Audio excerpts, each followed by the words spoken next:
Previously on AFTN. Hashtag Whitecaps of the decade. It's a big hashtag. Caps of the decades. Caps of the decade. You gotta choose one. Caps of the deck. Make it short. Oh, yeah, You know the that's kids short. like stuff short. The kids. Hashtag AIDS. What kids are listening to this? Lots of kids listen to this. Oh, sorry. I'm sure. That's why. This episode's not explicit. Hashtag COD. Caps of the decade. That would be COTD. Oh, damn it. Nobody includes D. COTD is better. Caps of decade. COD. Okay, hashtag COD. No. We'll maybe get some more Grimsby fans getting in touch with us.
Hey, everybody, or should that be ho, ho, ho?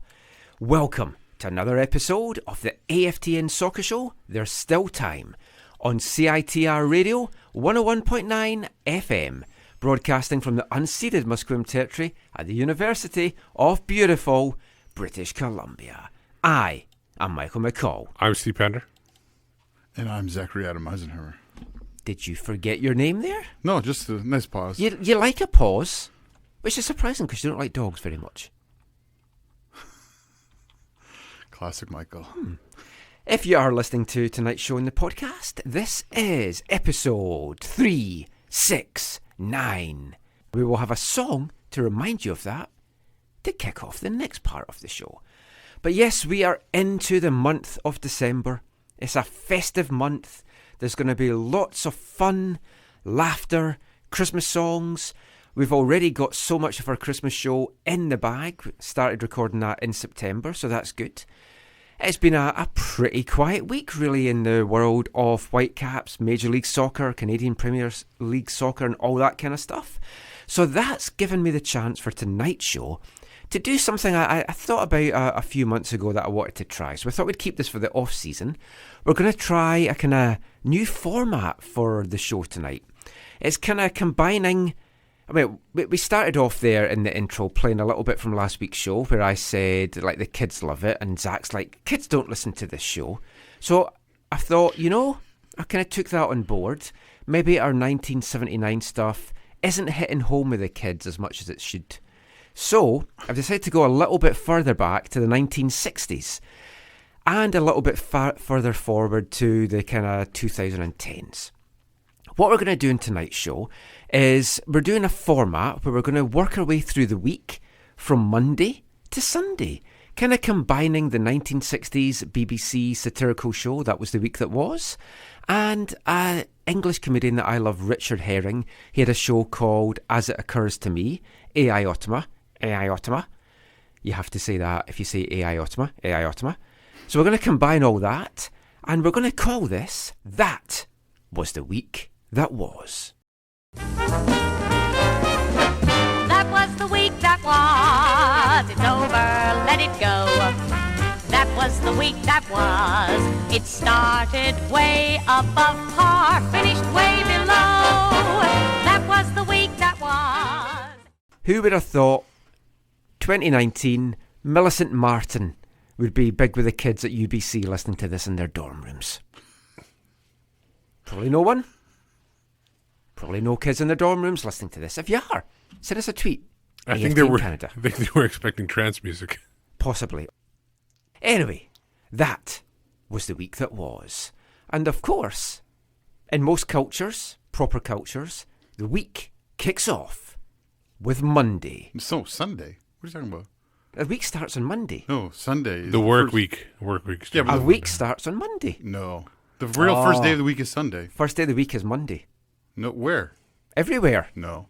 Check your calendars again. UK, the first day of the week is a Yeah, Monday. you're not in the UK anymore. Didn't God rest on the seventh day?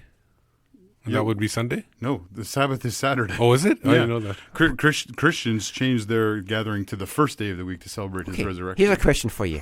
What days make up the weekend? Yeah. Saturday and Sunday. Weekend. I Yeah, rest my case. Sunday is still the first day of the week. No, Monday.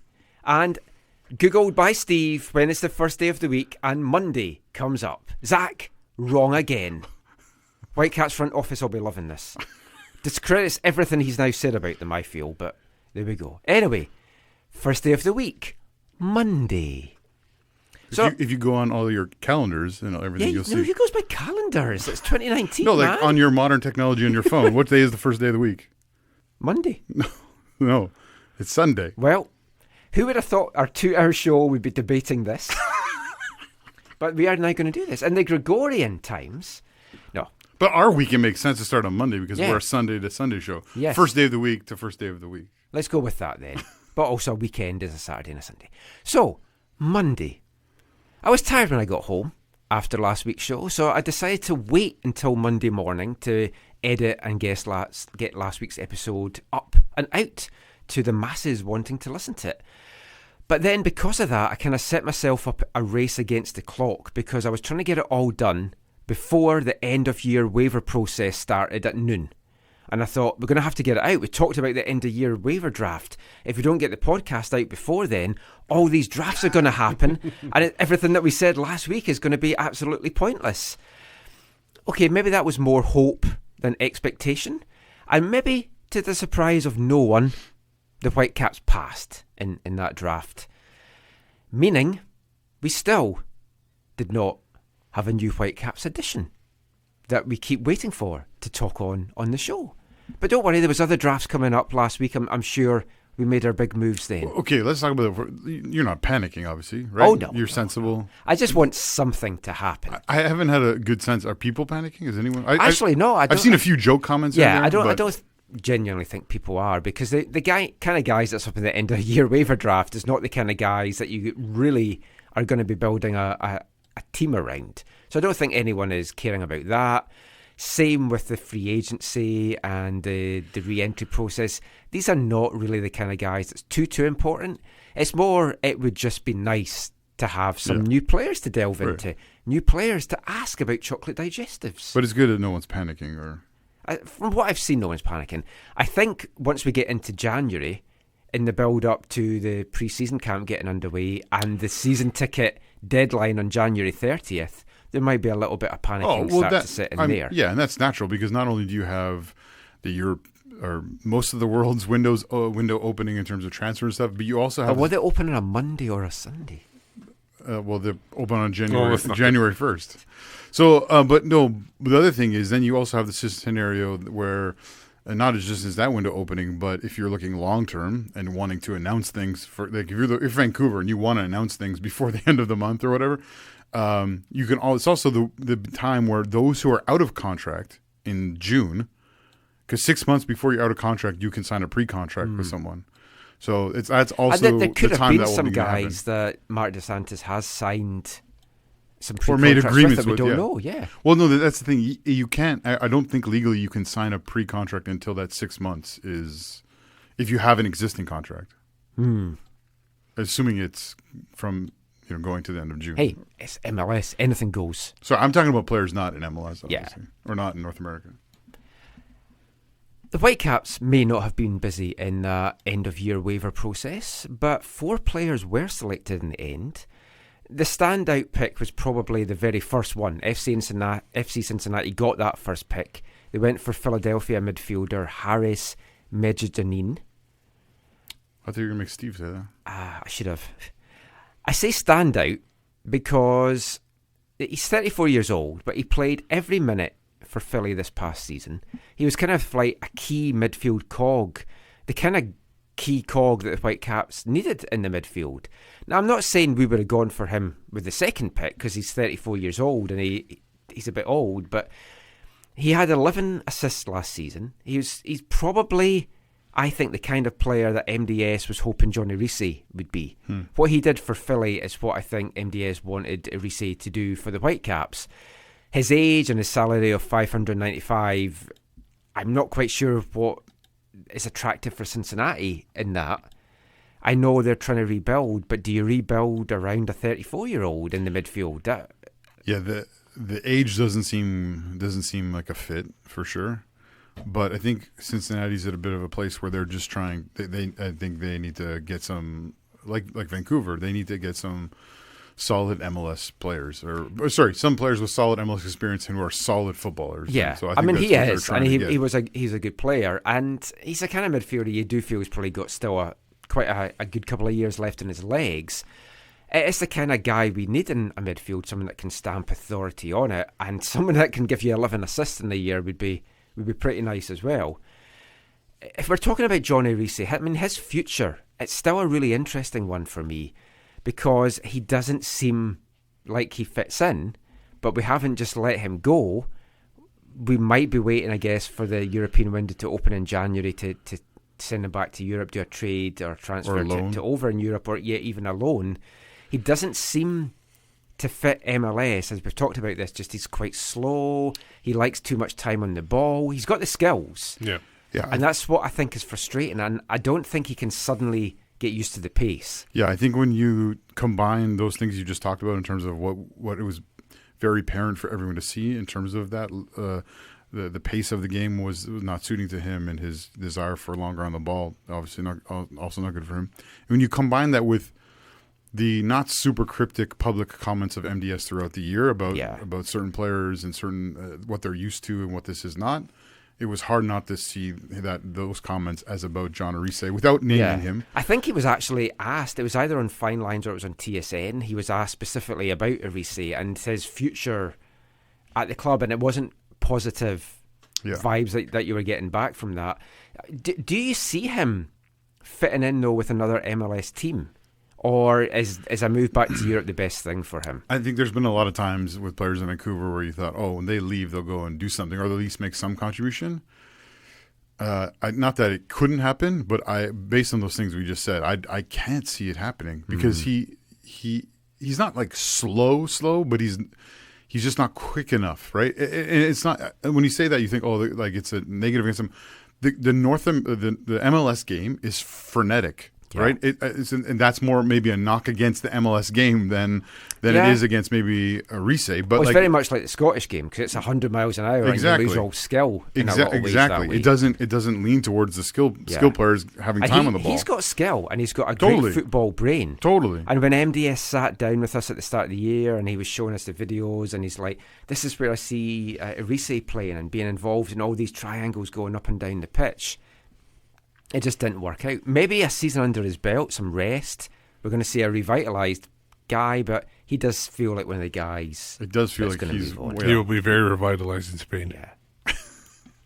Tuesday, the Bold and the Beautiful of the Canadian Premier League gathered in Toronto on Tuesday morning. So you were there? Well, I couldn't make it. A few other folk couldn't make it. There were some pre-recorded video messages, which for an awards ceremony always feels a little bit of a letdown. The fact that they did it Tuesday morning feels like a little weird. Because we talked about it in last week's show, and I said, Tuesday evening, blah, blah, blah. And then when I saw it was Tuesday morning, I was like, that's... It reminds me like in your grad year when you have the teachers make you pancakes in the morning or something late in the year or something like that. That's what it seemed like to me. I don't know. What year did you graduate? 94. Okay. It was the riot year. Oh. Because you graduated? No, because the Canucks had a riot. The fans had a riot. That was the first one. There was another riot before the one that I know of. There was one in the 90s as well. That's the one, 94. Oh, that's what I'm saying.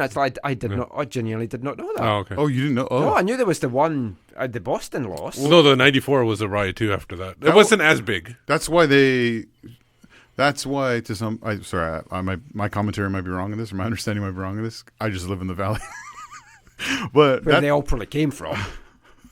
That's why some people, I think, were a little bit thrown off by what happened in 2011, because it wasn't like you didn't know what might happen. It was like, this has happened before. It felt, I think, for some people, felt like they also what screwed them up was because the Olympics ended up so nicely that they didn't think that was going to happen again. So that's why they were. Maybe I did hear about it at the time. I just forgotten. Yeah. But wow.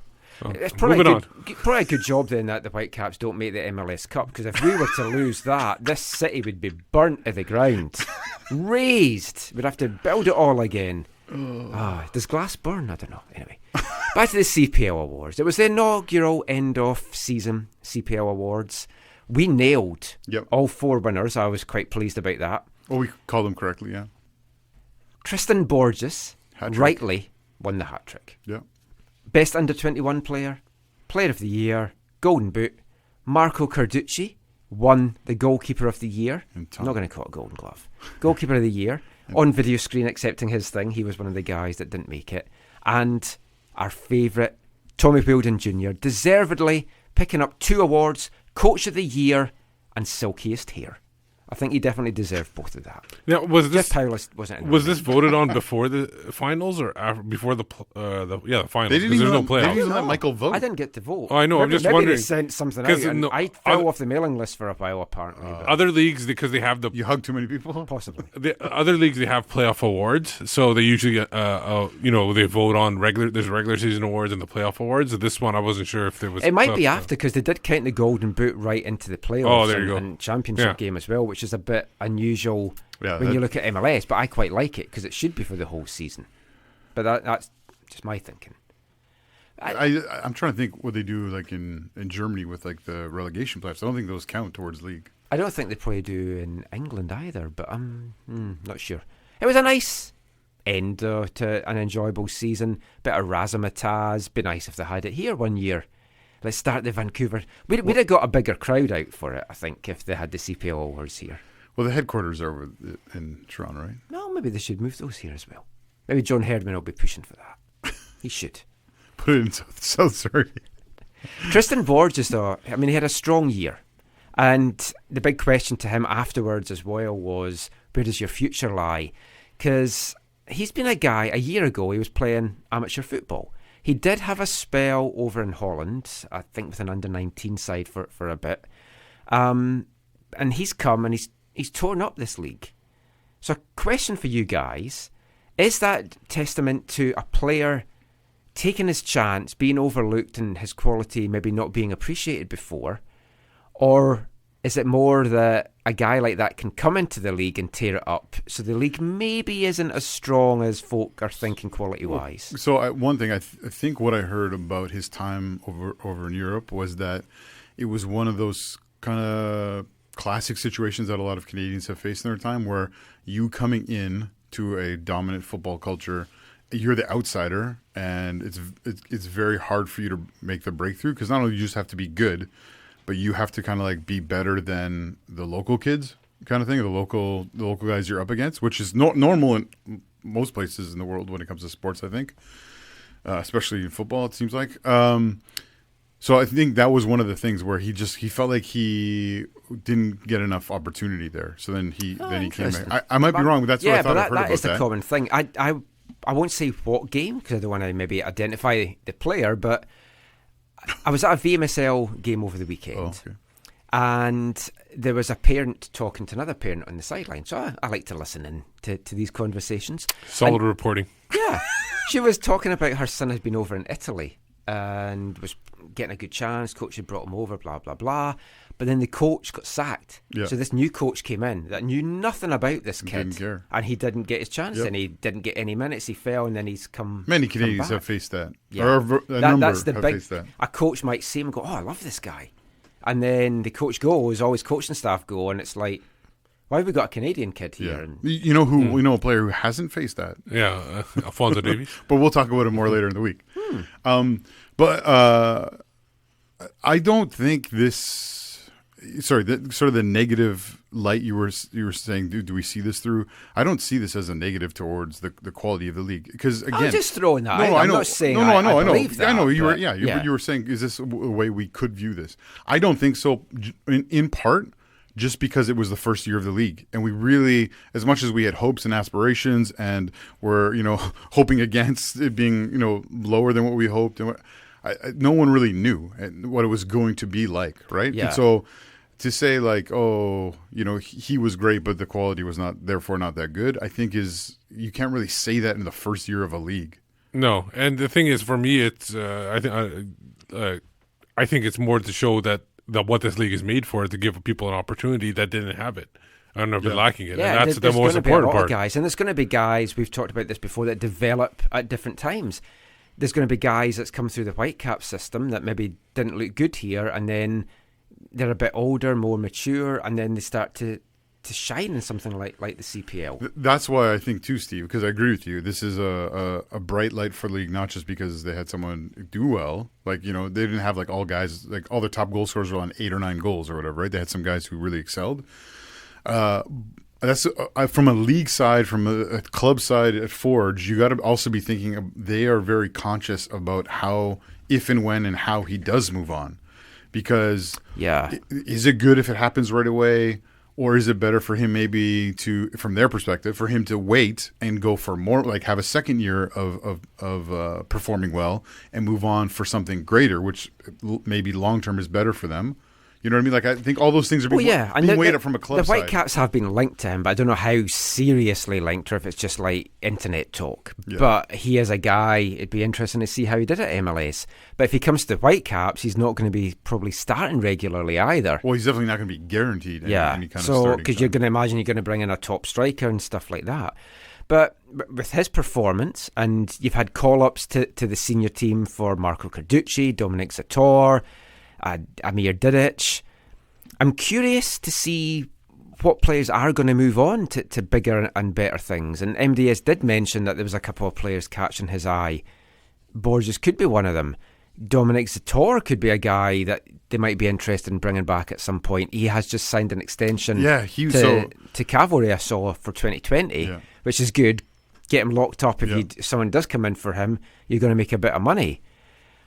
So that shows the quality of the league as well. But I do feel the attacking side of the league was stronger this year than the defensive side. There was some big holes with teams defensively. Which is a theme in North America. Yeah, and we do need to develop better defensive talent. Not long after the war's finished, the Whitecaps, we're talking about them being interested in possible CPL players. They announced a trade. Is this the trade we were waiting for? No. Johnny Russell did not come. Acquiring a natural second-round selection in the 2022 MLS Super Draft and the 25th overall selection in the 2019 MLS re-entry process, Stage 1, from Nashville, is what that trade was. In exchange, we gave up the second overall selection in the 2019 re-entry process, Stage 1. It's a big mouthful. So not an exciting trade. That's that very MLS trade. It was the MLS, especially part of it is the natural second round selection. It's like, why do you have to just say second round selection? I know. No, they're saying natural because it means their own, the club. Yeah, so just say Nashville second round selection. You don't have to say that. But Nashville might have more than one pick. Yeah, and then you say played in trades. Then you say Charlotte selection through Nashville. That's how you say it. You don't. Natural seems weird. But yeah, you're right. It's complete MLS. Trade. It's just gobbledygook. But all this, if you break through all the words there, what that's basically saying is the Whitecaps' intention is to not take anyone in the phase 1 of the re-entry. And they passed. And they can't turn this into 50,000 GAM because the second round pick at that time might be 50, but who knows? Nashville though did use their pick to take Eric Miller, who was a guy I said in last week's show that I wouldn't mind having here because he can play left back and right back. It would be ideal fullback cover. Whether Nashville are seeing him as a starter, I guess we don't know. So we'll see how that plays out over the next season. A couple of hours later, though, I got a lovely tweet from Zach asking me what time it was. Now, for me, it was lunchtime because I was just going on my lunch break, which was late. Yeah. I like to take a late lunch because then the afternoon at work's really short. Yeah. Plus, it's a busy time when I go, so then it leaves the other lady to do all the work. So it's like win-win situation. I kind of thought, though, that you weren't interested in what my eating habits were. No. Although Montreal smoked meat turkey sandwich was the answer if you were. You love Montreal, don't you? I love my smoked meat from there. What can I say? Turkey, chicken, beef, whatever. Yeah. It's beef. It's beef. It's beef the traditional, yeah. So I realised with your tweet, though, there had to be some kind of football on. And it turned out it was Champions League. Little did I know at the time, though, that it was a historic night of Champions League action. It was the first time that two Canadians had faced each other in the group stages. Yeah. One of them was perhaps wishing he wasn't on the pitch.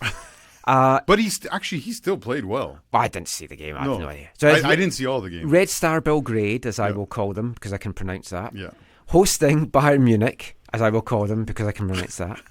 Two Canadians, Alphonso Davies, Milan Borjan, going head-to-head. Milan letting 6 goals. Fonzie didn't score any, but I didn't check to see if he got any assists. Did he get any assists? That I can't remember. He was involved in helping clean sheet because, again, he was playing left back with, I believe, Alaba next to him. Again. Interesting.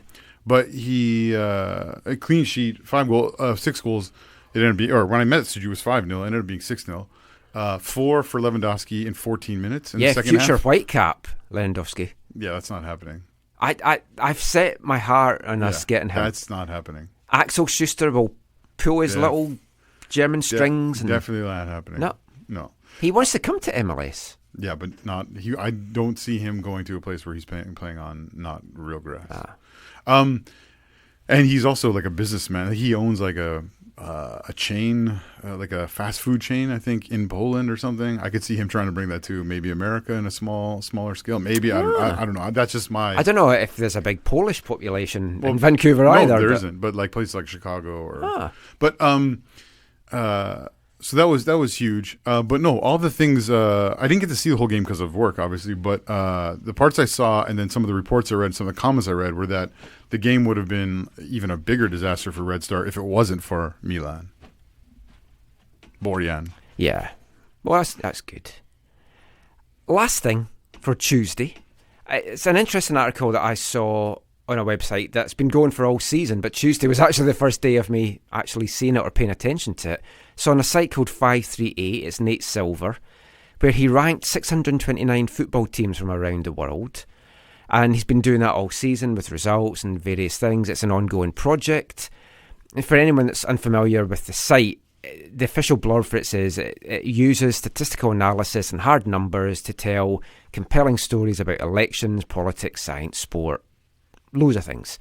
So this article uses something called the Sporting Power Index ratings and match performances to rank teams from around the world.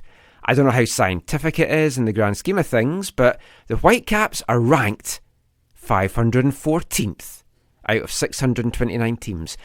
And it said we had gone up a place. I don't know if that was Axel Schuster's appointment that put us up a place. I don't know. And where's Bayern Munich on that list? They're pretty high. They're number 2. Yeah. Man City's number 1. Liverpool's number 3.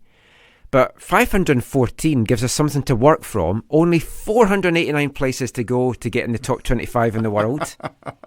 I think we can do it. I'll ask Axel that. That'll be one of my questions. Can we get a 489 place jump? You should just say a person who was in a role similar to yours in the past once said that Vancouver needs to aim to be in the top 25. Or will be. I'll say, do you want to give us a number where we should be? Yes, where do you think realistic? Then we'll use him to beat that for the next few years. You can't laugh while you're asking. No, I'll try not to. You can't big smile while you're asking. But I don't know how much you can really put into this, because there's USL teams ranked above the Whitecaps, for example, and teams in English League One. Man City, Bayern, Liverpool's the top 3. LAFC are the highest MLS team at 132. And then it's a big drop down to Atlanta at 216.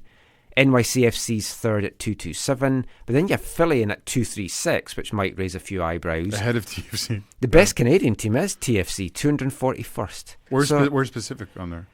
They did not. There's no CPL teams in the top 69. And East Fife did not make mention either. I looked for that. How about Sounders, the MLS champions?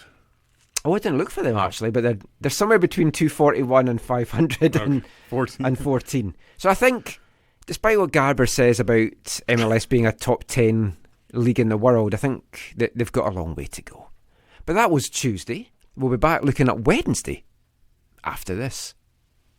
Hi, I'm Mark Dos Santos, and you're listening to the AFTN Soccer Show.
Three 6-9 by Buzzcocks here on the AFTN Soccer Show on CITR Radio. You're not wearing one of their shirts? No, I should have actually. I've got my Orgasm Addict shirt and Harmony in my head. I'll wear Orgasm Addict next week for you. No, that's okay. Really, no need. Seeing it once was enough. But we're playing that for a couple of reasons. One, this is episode 369. And the other reason, of course, sad. This is coming up for the 1 year anniversary of the death of the late, great lead singer of the Buzzcocks, Pete Shelley. My all-time favourite band. Had the pleasure of meeting Pete Shelley a couple of times and seen the Buzzcocks so many times over the years. Friday is the 1 year anniversary of his death. Still can't believe he's gone. Just found out, though, that the one remaining original member of the Buzzcocks that's in the band is still touring the band, and to me that's not right, because it's a 4-piece band. It's going to be 2 guys that, to be fair, have been in the Buzzcocks longer now than the original members had been in it, but still just one original member. So I don't think, does that make it the Buzzcocks?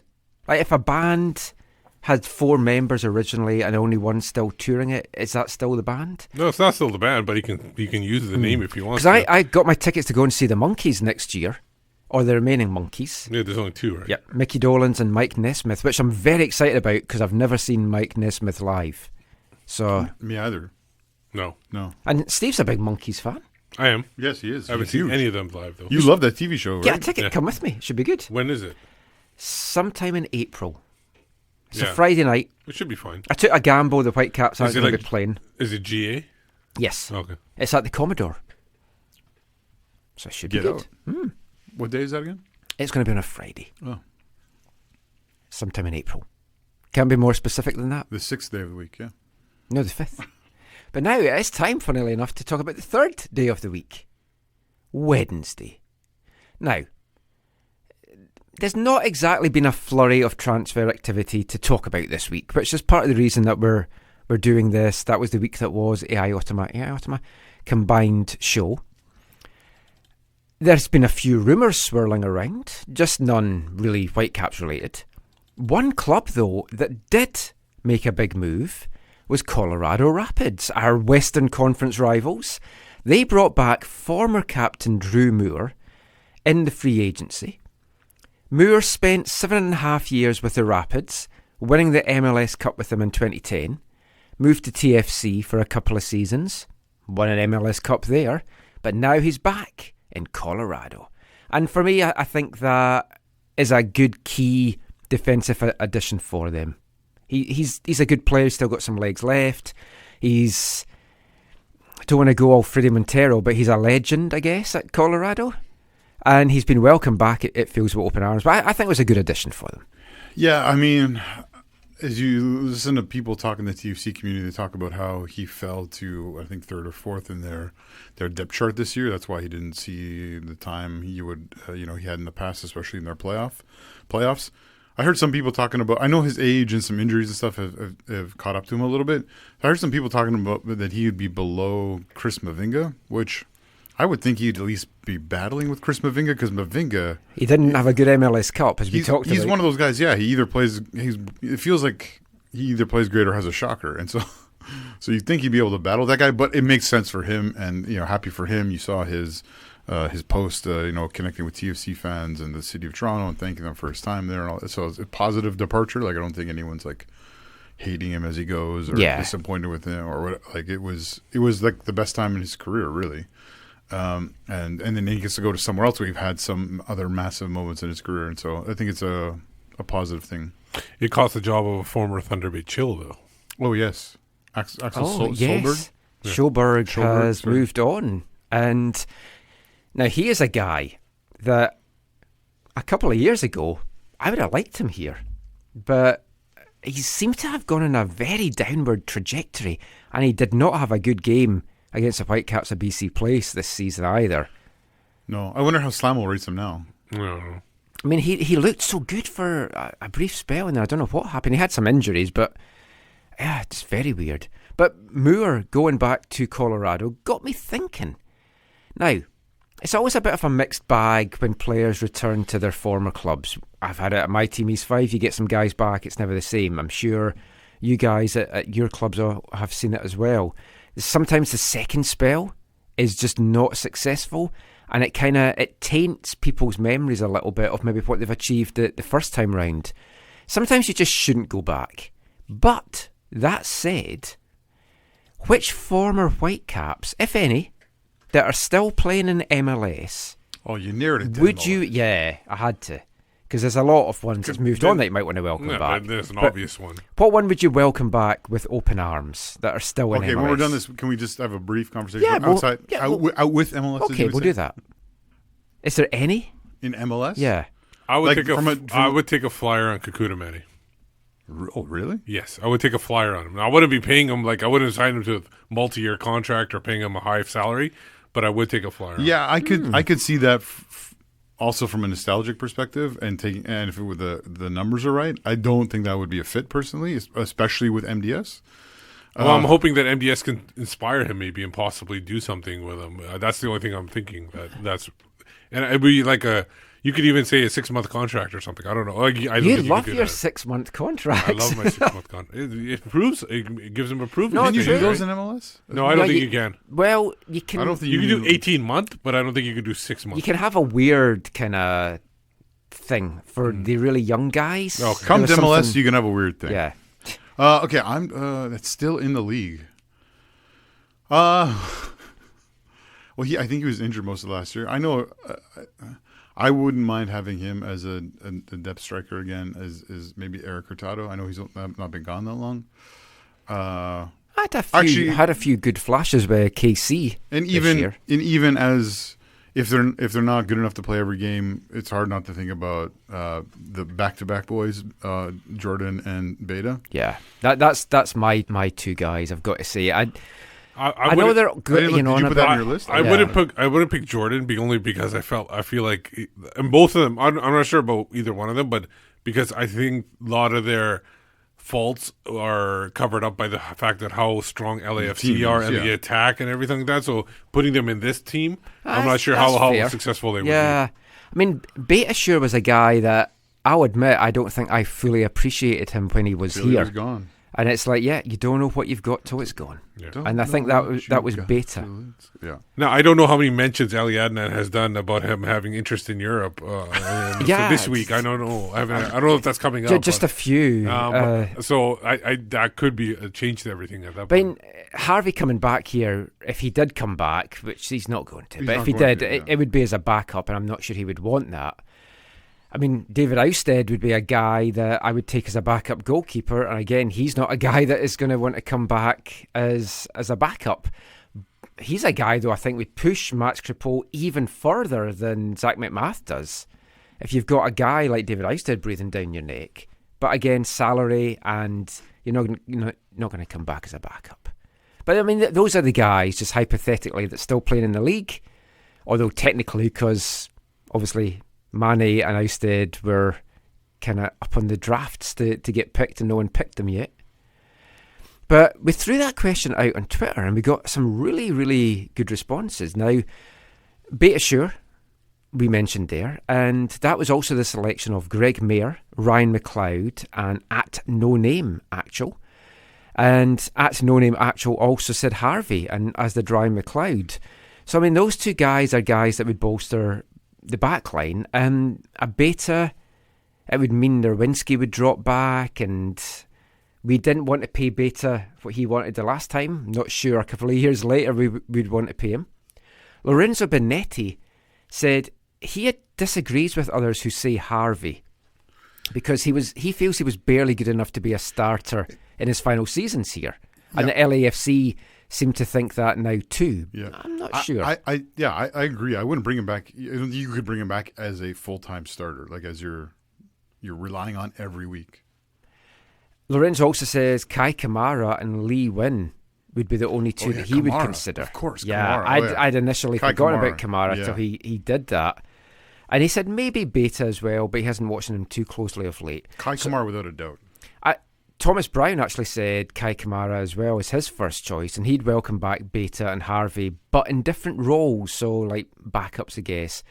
He said Lee Win as a stretch, but he would do it, just not Kendall Waston. And there wasn't actually many people that said Kendall Waston. I thought a few would. And we're going to talk about Kendall when we do our COD thing in part 4. But the way that he's left the club, I do wonder if that's maybe kind of tainted some people's perceptions or feelings on Kendall. But I'll throw out some other names that were mentioned. Greg Mayer and B&G Media said Tim Parker. Would you bring him back? I would bring him back, but you'd have to really smooth things over because it wasn't as explosive as other people left, but there was some really undercutting of the way Tim Parker left, and I don't know if he'd want to come back even. He's not going to come back because he's in New York. He's a New York boy, and he's in New York. Yeah. But from a playing perspective, do you think he would add to this team? Oh, yes. At this moment, he would add, but I agree with Steve. The way that the Whitecaps went out of their way to make sure he was painted publicly was shameful and awful, and they should feel terrible about what they did. But I agree, he could contribute. But I also think that he's not really a center back that fits MDS. Because if you think of Daniel Henry not fitting, then Tim Parker's maybe quality, I'm not going to judge quality, but similar type of center back. I do think Parker's a little bit overrated, and I think part of it is just US media hyping and blowing his tires. Getting in the American squad, And I think that is part of it. Now, Lee Win, we talked about him just briefly there, but Ian Jones said that. He said also add in Boxall and Parker, and you'd have a quality backline of former players. Ming Hung Lee also said Lee Win. Now, talking about players that maybe left a little bit under a cloud or not in great ways, Lee Win was one of that. At the time, it was denied that he was let go for any other reason apart from footballing reasons. That's what Martin Rennie said at the time. But or Martin Rennie was told he had to say maybe because when you talk to the players that were in that side, they were dumbfounded by this. They could not believe that the club chose to do what they did. I was surprised when they actually brought him in initially because I'd never heard of him. But then you looked into him and said, he looks quality. Pre-season, he kind of looked quality. Now, he's bounced around MLS a little bit since the Whitecaps days, and that he's had a couple of clubs. And 2. That's a couple. And 1, he took the MLS Cup. But is his stock still high? Is he a guy you could bring back? Well, he's older now, right? He's 34. Yeah, he initially came to MLS because he wanted to break back into the national team mix, and it just didn't happen for him. No. But is he a veteran you would want to add in? I don't. Did he not fall out a little bit in New England? Although who didn't fall out with New England? Well, he fell out with New England, I think, because of their limited desire to spend money. I believe, or pay him more money, anyways. But I don't think he's a fit. I mean, to be honest, it's hard to think of people who are naturally a fit with what how MDS approaches things. I think it's more like once you get them together and you get things going, then I think people can run with it, especially if it becomes successful. Because MDS is very committed to the system and the structure and playing my way, and this is the way, which is fine. That's natural. Coach does that. But I think Wynn likes a little bit more freedom. And in MLS, I mean, I've heard MLS. I've talked to MLS coaches in the past who have said basically it's very difficult in MLS to have free players, let alone one free player. And maybe you can get away with the one. Whitecaps get lots of free players over the years. And then, we're talking different kind of fees. And then sell them on like Daniel Henry. Yeah. Make money. Who brought in Daniel Henry? That's great business. Yeah, who brought him in? For nothing? It was that young Welsh coach. guy, right. Yeah. Whatever happened to him? I saw him on TV the other week. So. Oh, did you? Yeah. Oh, yeah, he was doing stuff for BBC Wales. Oh, nice. Mm-hmm. Trying to cozy up to Ryan Giggs, maybe get the assistant job. Some other names, like we talked about Kai Kamara, Couch Ultras, Rick Halland and Greg Petrie said Kai Kamara. Greg Petrie would like him in a reduced role. Can you imagine, we talked about Freddie Montero, super sub off the bench. Can you imagine Kai Kamara coming off the bench? Not a role he would want, but that would be an exciting option. Ben Cooper Whitecaps, although he was a bit tongue-in-cheek, said Eric Hurtado. All day long, guy was a dude. So you can tell he was tongue-in-cheek.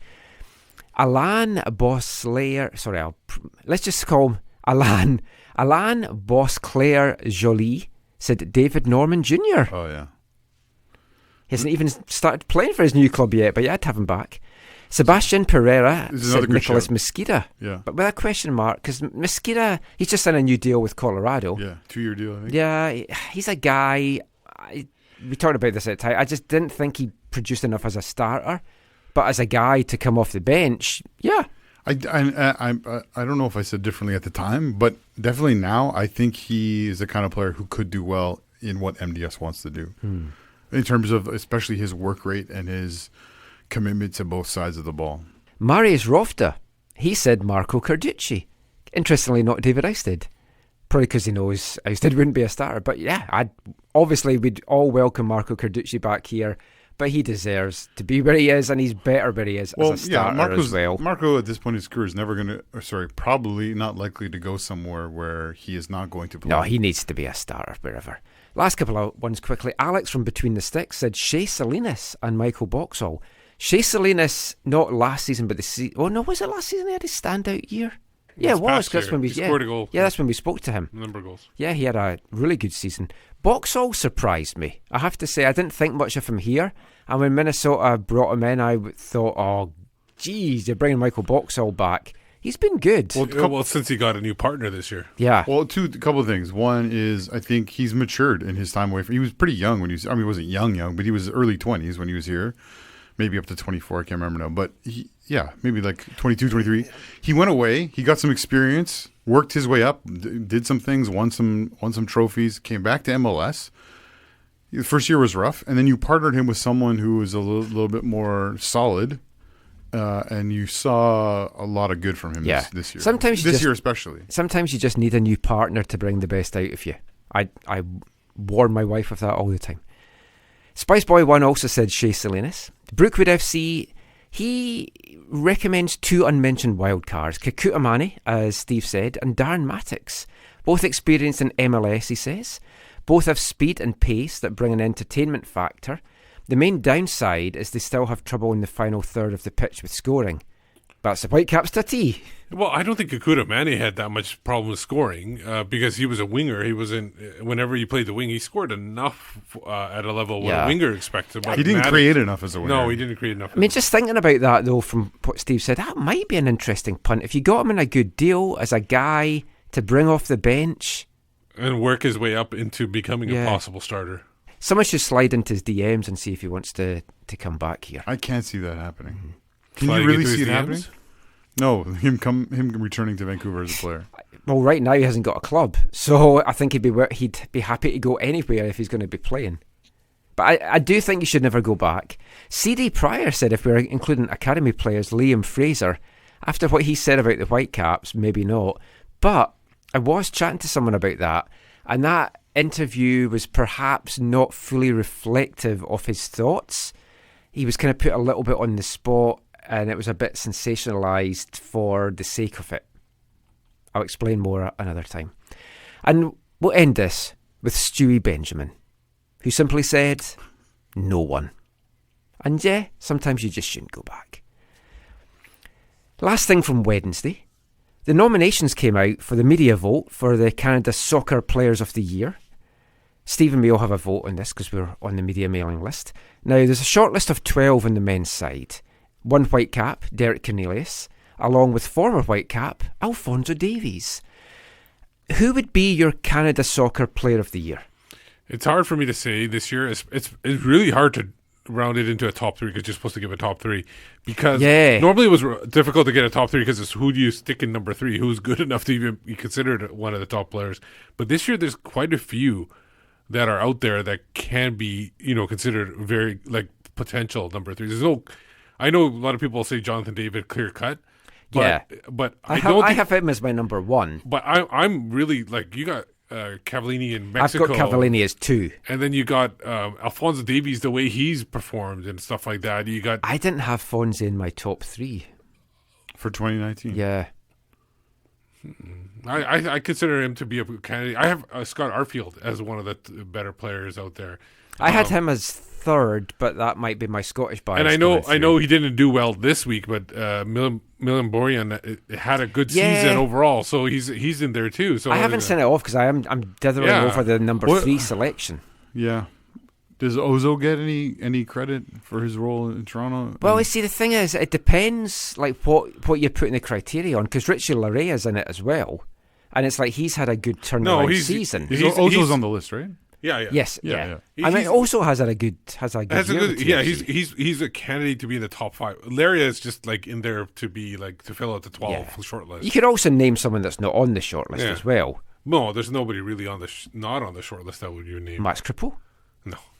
No, you can't. Because he hasn't even started for the national team, has he, this year? No. But it's Canada's soccer play. It's Canadians doing well around I know, the world. But I know he had good performances. His team was utter rubbish. Let's put Marco Carducci in, Dennis. Let's start a Marco Carducci vote. I would think that would be more deserving. I know people would say, Krippel's performances were maybe better, but when you're talking about excellence, right? You can't. I mean, the Optus or the Audi stats or whatever are nice, but when you're talking about excellence, this is a team sport, and that's if you're I mean, who would you have as your number one then? Do you agree with David, or because you kind of made a face when we said David and Cavallini? I think I would have Alphonso and Jonathan David, and then maybe Cavallini as the top. Just 3. with what he did in Mexico, I think as well. And it's do you class the Mexican league and performing there better than performing in the Belgian league? But then you have to take what they did internationally. But I think they're very similar. He scored in the Europa League. Yeah, stuff. I just think the way that David's continued, because you did wonder when he came out and was getting all those goals. It's was this just a flash in the pan? Is it going to be a guy that just suddenly bursts into it and then just drops? And then for me, this is Octavio Rivera-esque. I'm not a big fan of the timing too, because how do you have to judge the last end of the last year, the actual season, and the beginning of this season? It's kind of weird that way. I wish they would just do it at the end of some season, but the problem is MLS runs a different time than European league, so it's hard to judge it. You have to really do some research to figure out where they actually performed well. I think Alphonso, I know people would say, he hardly played, January to April, May, whatever. But I think he did enough then, and also scored and whatever, that I think and what he's done this season, I think and then on top of that, what he's done for the national team, I think he is worthy of a shout for number 1. Yeah. But I think Jonathan David would be top 2 for me. There's also the women's nominations as well, and I don't know enough. I haven't watched the women this year. They've played so many games. It's been on weird streams and at weird times as well that I genuinely don't know who I would pick in this. Janine Becky maybe stood out for me, just as I kept seeing her name a lot. Yeah. Christine Sinclair always gets votes just because she's Christine Sinclair. You got to think Jordan Houtman too is not a top 3, but maybe a top 5 in the top 5 because she scored quite a few goals for. I could see her in the top 3 just based on her club performances alone. I'm thinking that it should be someone that is playing over at a high level in Europe. But you got Kadisha Buchanan. I'm not sure how much. Buchanan hardly plays for the club team. That's the problem. Yeah. But Ashley Lawrence does, and Ashley Lawrence has done well. And she's with Hoytema. PSG. In the women's side, I think, you're right. Christine Sinclair will always get. I don't think she should win it. No, I don't think she's had a year. I don't know how many goals to win Janine it. has scored at Man City. That's the thing. And see, for me, I strongly appreciate the Becky family and Janine. But this year for me, you don't like Man City. We get no. Oh, that's what it was. That's what it was as well. That's true. No. For me, it's the penalty. I just can't. I just can't get that out of my mind. Yeah. Oh, gee, I forgot about that. Yeah. So, again, let's move quickly on from that then, and let's move on to Thursday. Gobble Gobble Day in the US. American Thanksgiving. Soccer sites all over the US were paying thanks to various things. MLSsoccer.com did an article of things that every team in the league should be grateful for. For the Whitecaps, the joke answer was FC Cincinnati, so they didn't get the wooden spoon. The serious answer, which I genuinely thought would be that the season had ended, but it wasn't, was actually Axel Schuster. That they said that spot we should be thankful for. Can you think of anything else to be thankful for? For me, and I know we kind of did this a little bit with our own Canadian Thanksgiving, we should be thankful that we actually had a player like Max Crepeau step up and put in the performance that he did, or this season would have been even worse than it was. Well, I think people who support the Vancouver Whitecaps need to be thankful that, in part due to the poor performances and results and all the other off-field stuff, that Mark DeSantos is finally getting what he wants and what previous coaches had wanted in terms of a restructuring of who's making decisions and what expertise they have. And they've brought in a sporting director who seemingly has more experience than the people making decisions in the past, and that they can hopefully move forward. And the structure of how things are going and the process of how things are going, I think, is drastically better than how they've run things in the past. So we will be talking to Axel Schuster this coming week. Tweeted some things out. Get in touch with us on Twitter at AFTN Canada if there's anything you want to. #AskAxel. We've got a lot of good suggestions in. There's some obvious things that we're wanting to talk to him about as well. We're going to kind of do a past, present and future, because I want to delve into what makes the man tick, his football philosophy, what players he grew up watching and loving in Germany, and did those kind of players shape the kind of players that he now looks for when he's trying to bring players in. So I'm going to be talking about all that stuff. So that was the Thanksgiving stuff from MLS, and the latest FIFA rankings came out, and Canada sit 73rd in the world, dropping 4 spots, right? Yeah. 7th in CONCACAF, dropping 1 spot. 15 points now behind El Salvador in the race for the last spot in the Hex. Just 2 victories over France and Paris. Not looking good. Canada dropped 8 points from the previous total. El Salvador gained 10, so you had a huge 18-point swing there. And we talked about it on last week's show. The only way we can see kind of getting over the line is play El Salvador in a couple of games, but there's no incentive for El Salvador to do that. Rumours were kind of swirling that we might be playing Costa Rica in neutral ground in a couple of games. Not really sure that would get us enough points. I don't think it would get us enough points. Because remember, El Salvador is going to play in the next round too, and they're not very good teams in that B group. I don't think. So I don't think it's happening. No, I don't either. But that's fine. Now they have a different path to get to there, and they can use that as and the points they're going to gain, because El Salvador is not going to be winning any of these games in the Hex. I personally don't think. Even at home, they'd be lucky to get a draw in some of those games. So I think this is a way to get some points in meaningful games. They're going to be playing more games. And then eventually, if they can win that tournament, you play the 4th place team, and then you get into you know what? The more I start to think about it, and it's maybe just because it's just trying to have a positive mindset, I don't think it's the worst thing for Canada to go through this. If we can get through the other qualification, the non-Hex qualification, we've got some really tough games under our belt. We've got a lot of experience for the players. Yeah. Then we've got a one-off shot. Well, I guess a 2-off shot, because you have to win 2 playoff games. 2 playoff games. But we would have the momentum of getting to that point. 2-leg playoff games to get to the World Cup.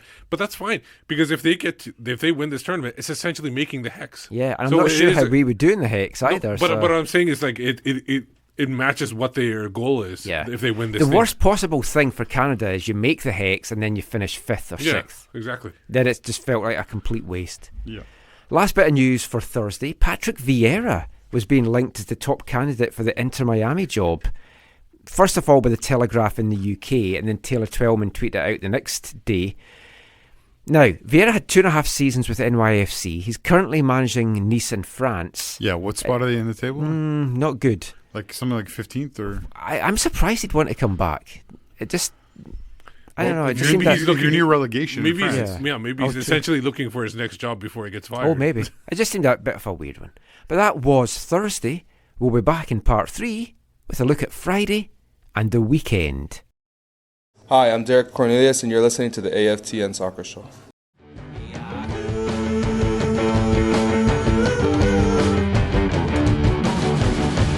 Bet you thought you were the one. I bet you thought you were number one. And I bet you think you're the one who's having fun.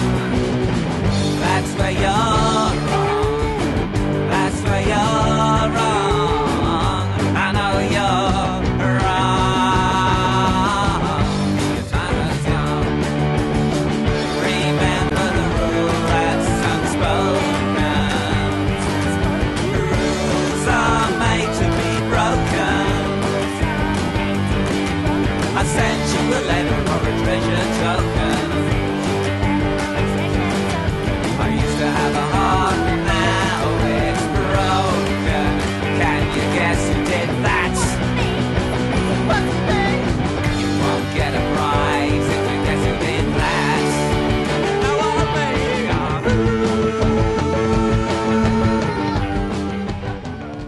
Yahoo!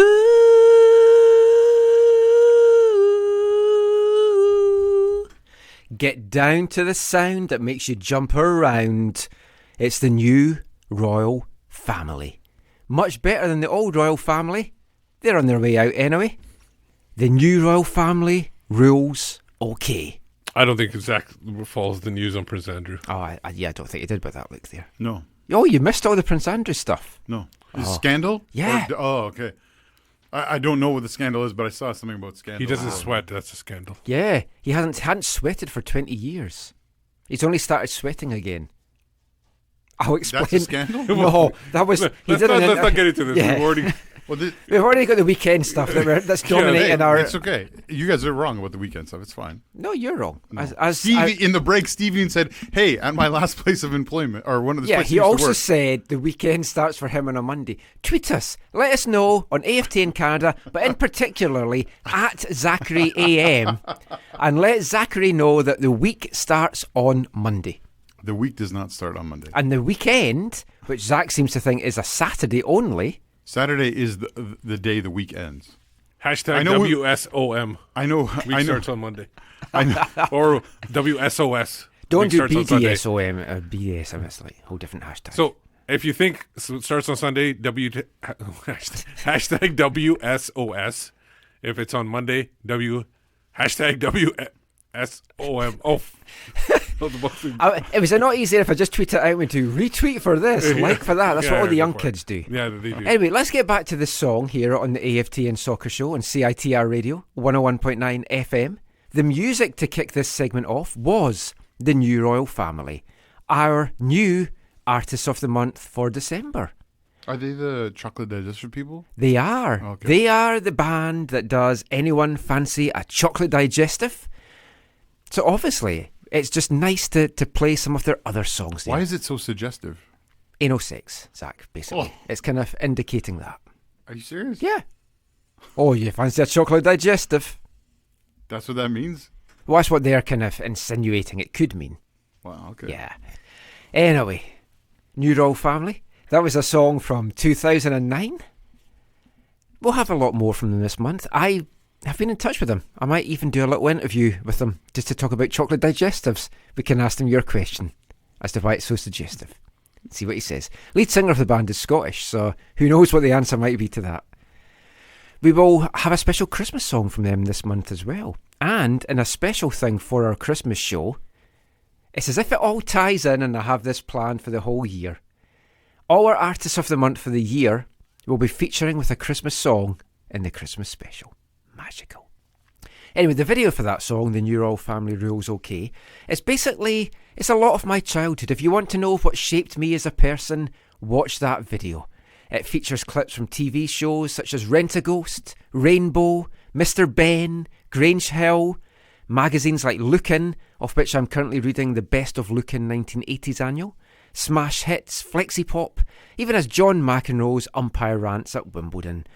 Again, we're appealing to this young Canadian audience that we have with me reliving my late 70s and 80s childhoods. Yeah. I describe this show to people as doing a UK radio show for a Canadian audience that don't understand most of what I'm talking about. And I've said before, people say, my wife doesn't understand me. My wife does not understand me in the slightest. Friday. Did you get any good related Black Friday deals? Not football related, no. Well, did you get any good Black Friday deals? Oh, yeah. Let's know what you got. How much Lego? Yes, there was Lego. I saw lots of Lego advertised in different places. Yeah, For me, it's just one set of Lego. Yeah, what'd you get? I'm not telling you. Oh, okay. Because I can't say it, just in case my kid hears it. Oh, that's right. You let your kid listen to this nonsense? But you never know.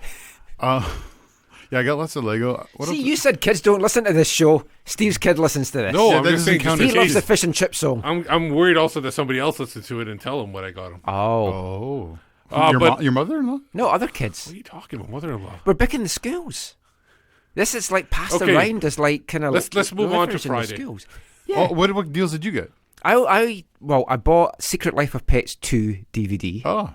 And I bought a Roku streaming stick because I'm trying to do weird stuff to get BBC iPlayer on my TV. Did you like that one as much as the first one, Secret Life of Pets? I haven't seen the second one yet, but I okay. really liked the first one. I liked the first one. Going to the second with the kids, I was kind of like, the second ones are not good, but it was okay.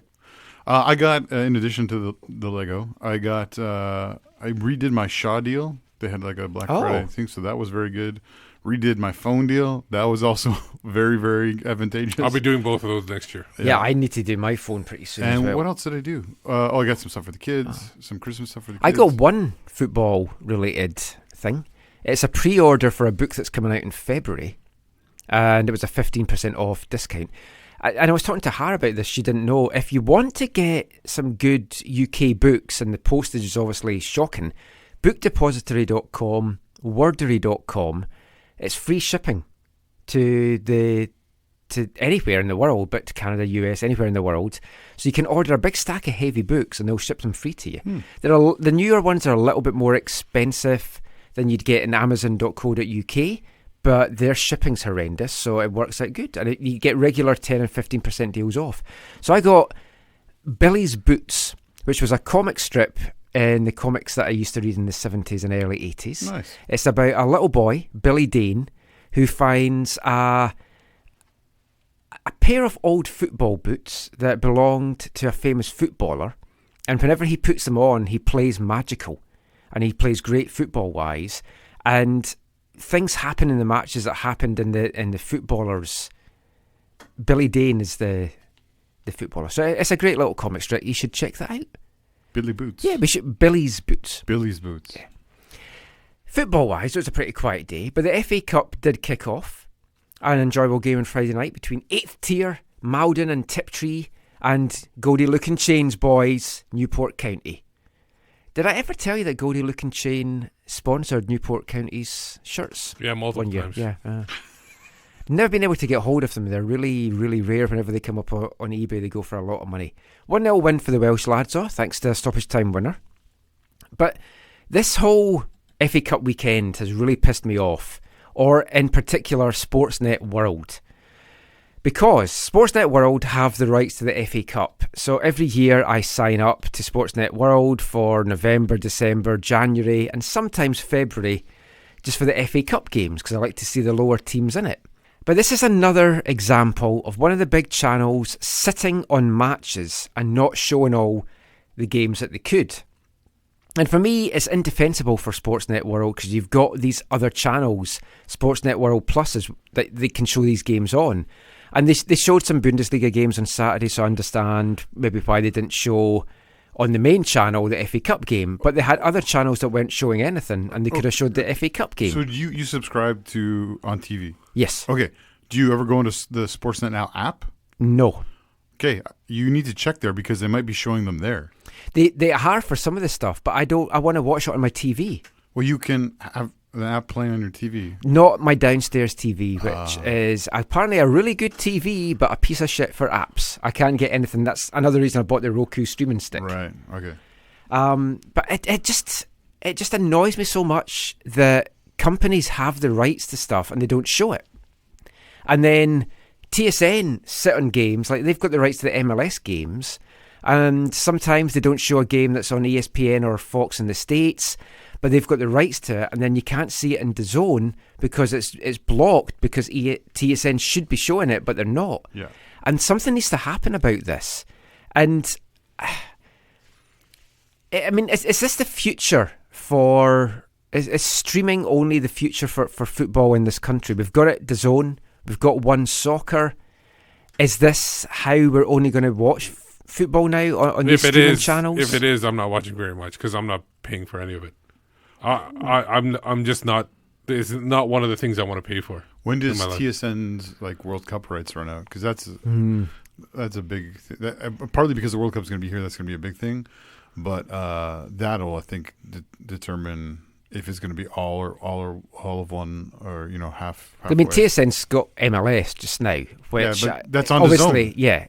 but not the Canadian teams because you can't watch it for 48 hours. But the thing, I like to watch stuff on my TV, and I know you can cast it from your phone and your laptop and all that stuff.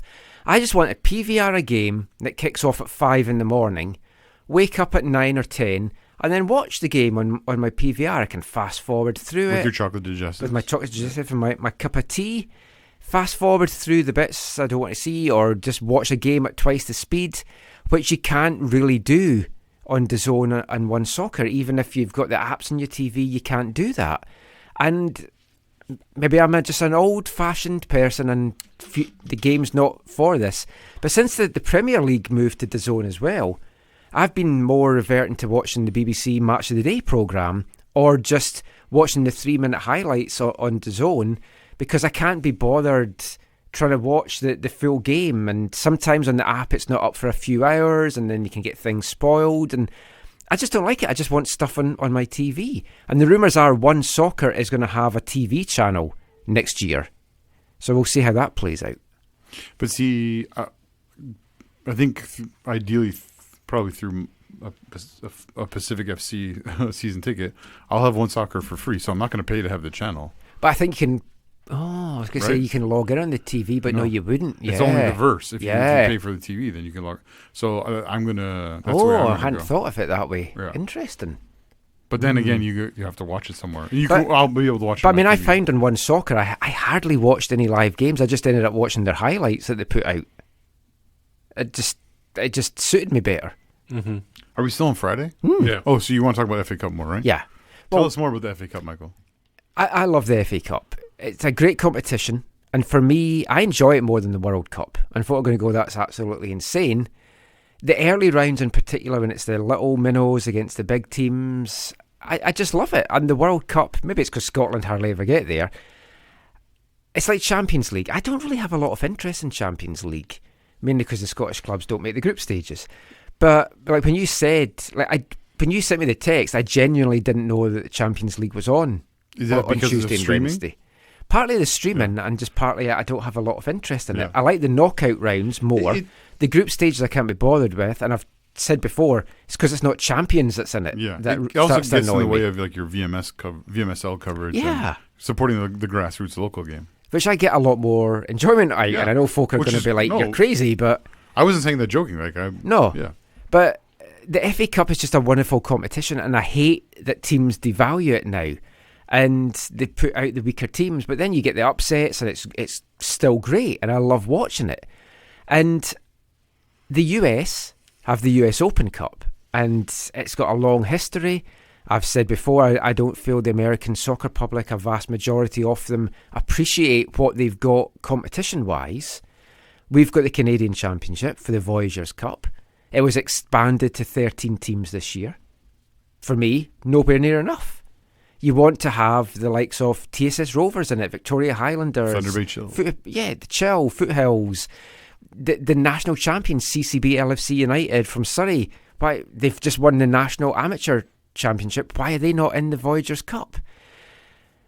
Now, it was good to read this week on Friday an interview with CPL Coach of the Year, Tommy Pildon Jr., saying exactly that. His exact quote was, "I'd like to see more teams in the Canadian Championship. I'm a believer in inviting the provincial amateur champions. I think we look at other leagues, whether it's the USL, all the Canadian professional and semi-professional teams. I think we should have a coast-to-coast national competition that has early rounds with amateur teams that qualify up to meet the professional teams in the later rounds. The FA Cup does that. You've got the extra preliminary round, the preliminary round, first, second, third and fourth qualifying rounds.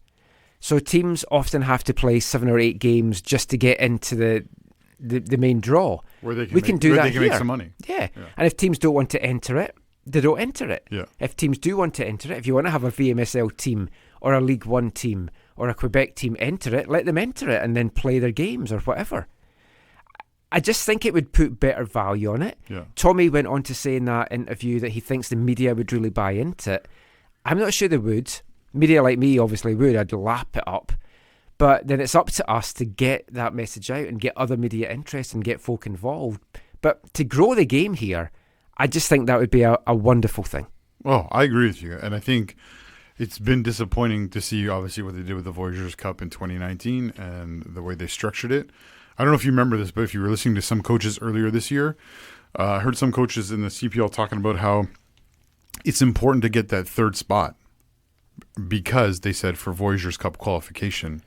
So I don't know if they told the clubs ahead of time, hey, we're going to basically it's going to be the same next year. You need to be top 3 if you want, less early games, which is crazy now, obviously, because Ottawa's out. And so the number has changed. Oh, yeah, we're down at 12 now. So things will change. So maybe they will bring in someone else. Maybe something else will happen. But I agree with you. I don't have a lot of hope based on how poorly they chose to run things this past year. I mean, talking about the Voyagers Cup next year then, how do you think it should be regional for up to the semi-final stage? I think the first round definitely should be regional. After that, then it should be all open. I think that the next year they should do the top 4 teams are not in the semifinal, the quarterfinal. So TFC, Vancouver, Montreal, and Hamilton would be in that quarterfinal, and then you have to qualify to beat those 4. So the basic how many teams are left? Like 8 or something like that. Yeah, or 9 or 7 or whatever it is. 8 as of right now. Yeah. So those 8 teams have to play. The winners play the top 4, and then you go on and maybe that's what they'll do because it's simpler this year. Yeah, without Otto. But I'd still like an open draw, and it's never going to happen. I know. Not with this country. No, it's too big of a country to do that. Yeah, this is what I think they need to do. I think they need to do what they've done with Pro Rel, and what I think they need to do is they need to say this is what our ideal will look like, and they need to begin to put dates on that. Maybe like after the World Cup or something that Canada's co-hosting. But I think they need to, for now, I think it need, like you said, Steve, I think it does need to be regionalized in the early rounds or whatever. But long term, I think they need to be moving this towards a truly open competition because it's not as exciting. If you look at the U.S. Open Cup, one of the things that's not, and I know they do it for costs, especially for those smaller clubs and stuff. One of the things that's lost the luster in the U.S. Open Cup is the regionalization in the early rounds. Because if you're Portland, Seattle, it's likely if you just beat your first couple opponents, you're going to play each other. So I think regional is good for a season as long as the end goal is a true Open Cup where you're drawn with a team at random or whatever, and the home team is drawn at random as well. Not the big club is going to host or whoever pays more in a bid or whoever's the best infrastructure in their city or anything crazy, anything like that. I think they need to be working to a long-term, truly open competition. But if it's a two-leg round. I think they need to get rid of that. Oh yeah, I'd like straight knockout as well. That needs to go too. Yeah, that's fine. Which I know it hurts them money-wise in terms of like knowing games and selling tickets and all that kind of stuff. But I think one game knockout could be amazing. My dream, And it could happen if we do expand the CPL to 2 divisions or whatever. And we have like a BC Tier 3 league and stuff like that. My dream is you have an open cup, straight knockout, similar to the FA Cup. I still love, to this day, watching the FA Cup draw. And it's it's still a big thing. It's on at 7 o'clock on BBC One on a Monday night. Well, yeah. When you watch, folk are drawing their balls out. You can see Rod Stewart doing the best drunken, I've talked about this one before, best drunken Scottish Cup draw. He's hammered and he's pulling the balls out and holding up the camera going, number 13! Yeah, if you watch some of those, there's some of those football movies where like the fans get really excited when they get drawn with certain clubs, right? This year in the FA Cup, there was a great thing. It was a great thing and a bad thing. Bury FC obviously got kicked out of the Football League. So when the first round came, there was an odd number of teams for the first time because it had happened too late to match it up. So one team was going to get a bye into the second round. So they pulled all the balls and it was down to 2 teams, a League One team and a low non-league team. And the cameras were at the non-league team and they got the bye and they were celebrating as if they'd drawn Man United. And it's like, because they'd got into the second round, they'd got money for winning the first round without playing a game. Nice. And now they got a great draw in the second round as well. So, and I think speaking of draws, I didn't mention it in the headlines, is the upcoming, but that group of death in Euros. France, Germany, and Portugal. Yes. You got the 2014 World Cup winner, the 2016 Euros, and the 2018 World Cup winner in one group. I don't know who the 4th place team is, but they ain't getting through.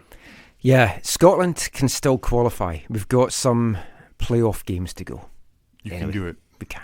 Last thing, we're going to just combine Saturday, Sunday, the weekend. Wait. We didn't talk about the rest of Friday. Can we talk about... What? Well, you have Friday. You had some stuff. But I was just going to mention one last thing for Friday. Do you want to mention that? Because I wanted to mention, okay. Did you watch episode 4 of The Mandalorian? Yeah. Like without spoilers. Oh, was that on Friday? Yeah, it comes out on Friday. It was good. Again, without spoilers, Kirk keeps on. He's amazed at how he feels. Every episode just keeps getting better for him. It feels like it's building up to something, and their own story encapsulated in this thing too. In each episode, yes, it's moving forward, but there's a little story, and it's showing a different part of the universe too. It was also the longest episode. Yeah, and this might not spoiler, but. This may be too spoiler. I won't say. I'll tell you after. Yeah, you don't want to spoil it. No, I don't want to spoil it for JJ. Especially JJ. Last thing then for Friday, I was watching SmackDown, the wrestling, on Friday night, and Cesaro was wrestling, and Sami Zayn, Canadian lad, good Canadian boy, got sent from ringside through the back, and Cesaro did the VAR rectangle because he wanted a VAR review for Sami Zayn getting sent off. I loved that. I just thought it was hilarious because Cesaro's a big football fan. Yeah, we need to do our VAR videos. We need to get on that. Yeah. So that was Friday. Saturday and Sunday, the weekend, just going to lump together because there wasn't a lot happened. Nothing really happened, but something I did, because when we do this section, it doesn't matter if the thing happened that day. It's just when we came to know about it. So yesterday, I was just flicking through the MLS site, seeing if there was any news stories for the week I'd missed. And I noticed at the top they had fixtures. And they've actually got 3 fixtures announced for next season. Oh, yeah. I heard about I completely missed that. So it looks like Nashville's first game is on February 29th. So that is obviously the weekend that the MLS season is kicking off. February 28th, 29th and March 1st. So very early, a week early. The problem is their anniversary of their game is going to be every 4 years. The first ever game.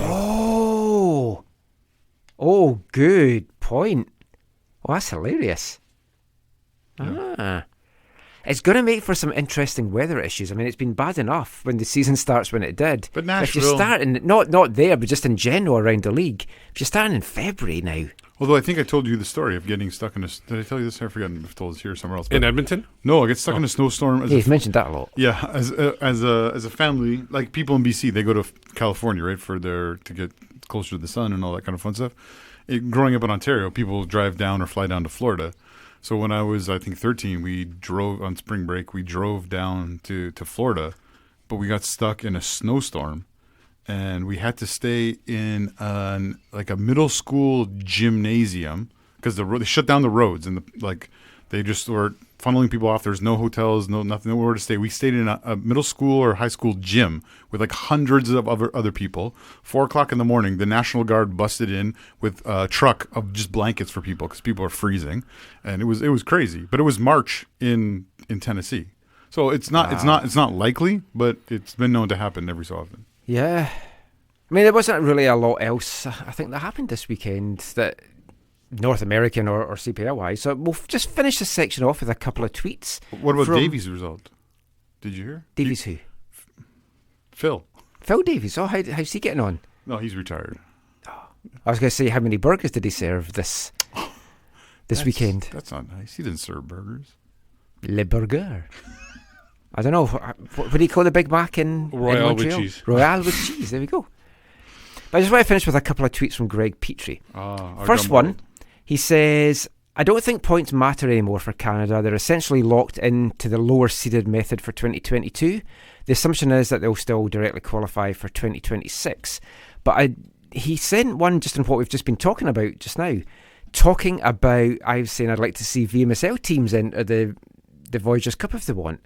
So Greg says, at Erdem World on Twitter, if a VMSL team wants to join the Voyagers Cup, shouldn't they be looking to join this BC League One? Some of the blame here has to fall on teams that don't want to align with what the CSA is trying to do. And he says, I'm working on the assumption that BC League One would get a spot the way that League One Ontario has. And it will. Yeah. That's why they want to have it. And I'd be in favour of earlier Voyagers Cup rounds to include even more teams from these leagues. So, yeah, that's very good points, Greg. But something to point out is there's a number of VMSL teams that would be interested in this BC League One, but they have been excluded from the process because BC Soccer wants to have new entities. They don't want to have these existing teams in the league. They've been reaching out to newer entities because they feel it's a fresh start. They're not coming with any baggage. And a lot of these VMSL teams have academies and stuff. And I think these are the teams that should be in BC League One. And there's been some quite heavy discussions in local soccer circles about it. And I believe we should hear a little bit more about this league just into January, February, probably February time next year. Yeah, okay, that's interesting because I haven't heard you talk about this before. I can sympathize in some respect, but at the same time, I'm not naming. I've just been talking to a few VMSL guys that are very pissed off with the process. I don't know all the people and the people involved and decision makers and heavy hitters and all, heavy lifters and all that. I don't know who those are. You might, but I don't. But I can understand on some ways what the BC Soccer is trying to do. One, I think they're trying to make this like the CPL, where this is new and this is not tied to anything from the past. So there's no that's exactly what they're trying to do. There's no Toronto Blizzard and there's no that kind of stuff. So, but there might be a Vancouver 86ers, right? But that's different because that's not been around for quite a while. Well, yeah, and someone owns that name that's quite heavily involved in it all. So, but the other thing is, whenever there's some things about how the VMSL is run that is a little bit dodgy, right? Like we've joked about. There's some number of things that. Well, it's not how it's run. It's run well. It's how some teams operate. Sure, that's a better way to say it. Yes. So I could see also that for BC Soccer being, look, we know some things are kind of dodgy, or some people are choosing to skirt the rules or whatever, and maybe they don't want those people. I don't know if they do. This is my personal just thought as you bring this topic up. Maybe they want to avoid some of those people or some of that history or some of that way of doing things. Well, last thing on this, an interesting point about VMSL and just BC Soccer in general and the quality of players and teams here. I was at Reno's Tigers, CCB, LFC United on Saturday afternoon watching the game. CCB, their team, Jordan Haynes, playing. Quality. Centre-back pairing, Ellie Guindo, who had trials with Pacific. Ryan McCurdy, who was signed by Pacific, is now back playing VMSL. He's not coming back next year, right? No, he's been let go. The Polisi brothers, who you imagine are going to end up in the CPL. They've got Caleb Clark, who wasn't playing in this game. So stacked with talent. That team lost 1-0 to a team that's the only player, Connor McMillan, that you might know. He played with TSS Rovers a couple of seasons. So you have to. These are some of the best players in local soccer. And yet it's a one-off game, but this team has been struggling. They did win 9-1 the week before, but that was against a poor team. we need to do something in this province to improve the quality of the players, and we need top competition for it. And I'm not sure the little things that I've heard about this BC League One so far, that is going to tick all these boxes in the early going. That's something we'll delve into that next year when we can talk a bit more about it. We need to talk more about that because I think a new and fresh start, it might be a good way to go. And regardless, it would be, but you have to have the quality. Right. Okay, yeah, fair. And you're only going to attract quality, I feel, if you're going to pay for quality. And I'm not sure that this is going to be a league that's paying for players. It could be an amateur league. So similar to League One Ontario. Yes. Well, no, there is measures for recompense there. Right. But just minor. But so this league, to me, should be in line with that. Yeah. And not be... I think that's what they're trying to do. Because it needs to be standardized across the country. But I think there's other folk pushing for more. Right, okay. But we'll talk about that in more depth next year. But that was the week that was. That was the week that was. It's over, let it go. That was the week that was. It started way above par, finished way below. That was the week that was.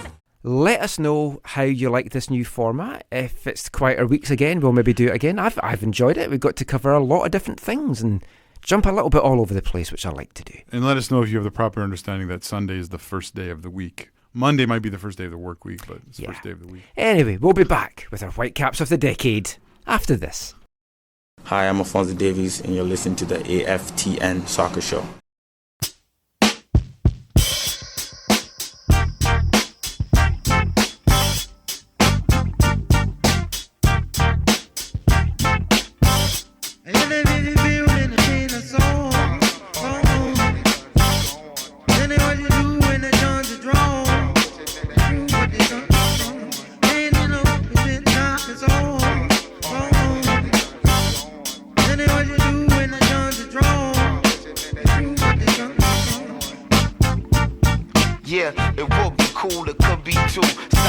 Around in circles off of would be fuel. Living them lies, eventually believing it's true. A lot of people here frauds, one could be you. It's outrageous and they just say nothing to say. Welcome back to the AFTN Soccer Show on CITR Radio 101.9 FM, broadcasting from the unceded Musqueam Territory at the University of beautiful British Columbia. We're going back to our roots this week on AFTN, which funnily enough brings us to that song, Steve. Yeah, it's called Guns Are Drawn by The Roots. And the couple of reasons I put this on, because it's conversing about the Whitecaps a decade. Everybody's got their guns out.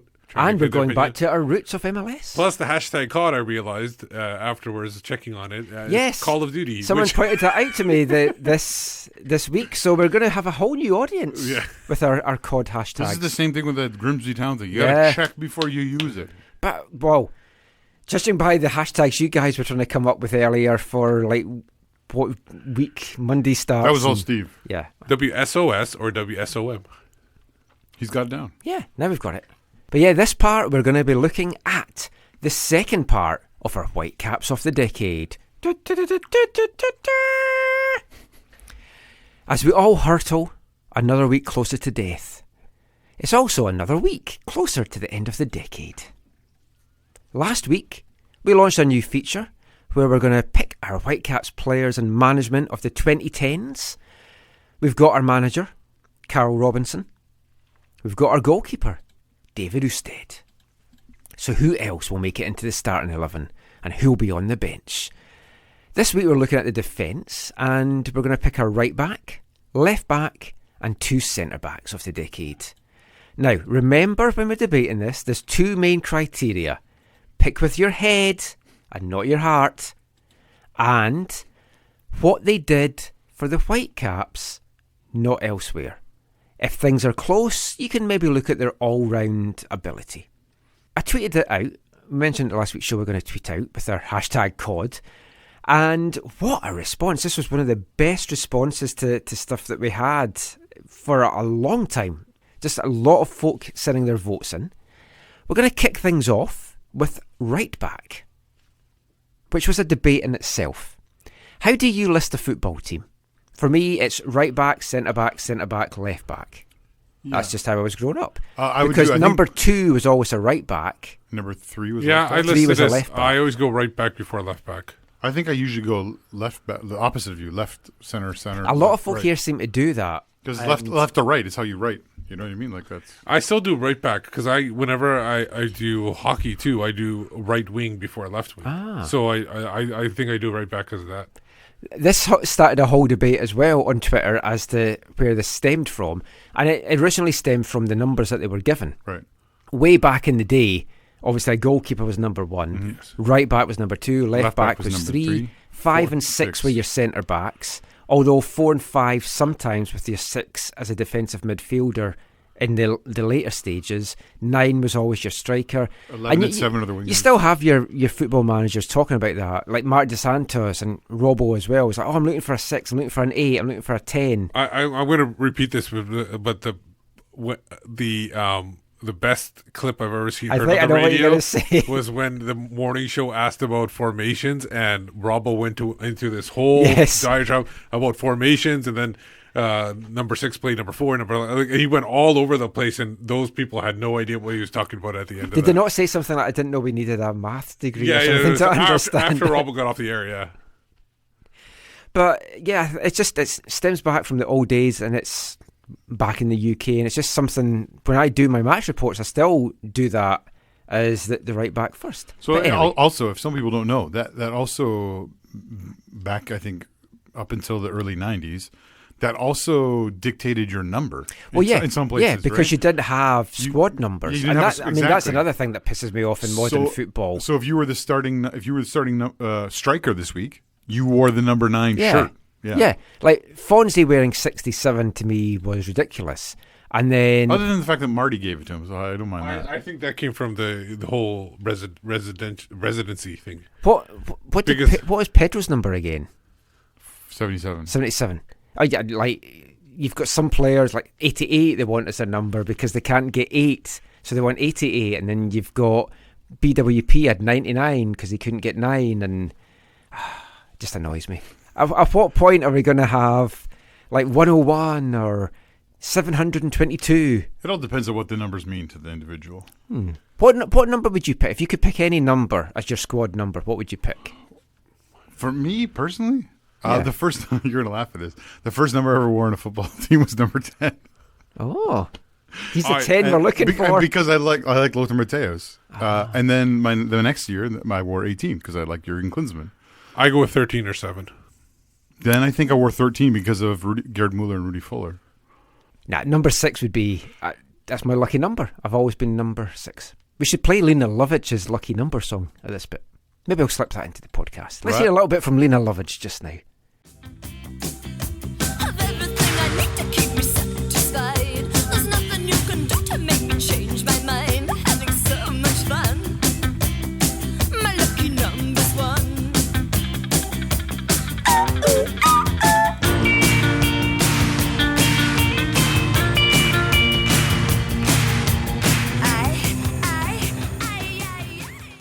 Okay, we're back from Lena Lovitch.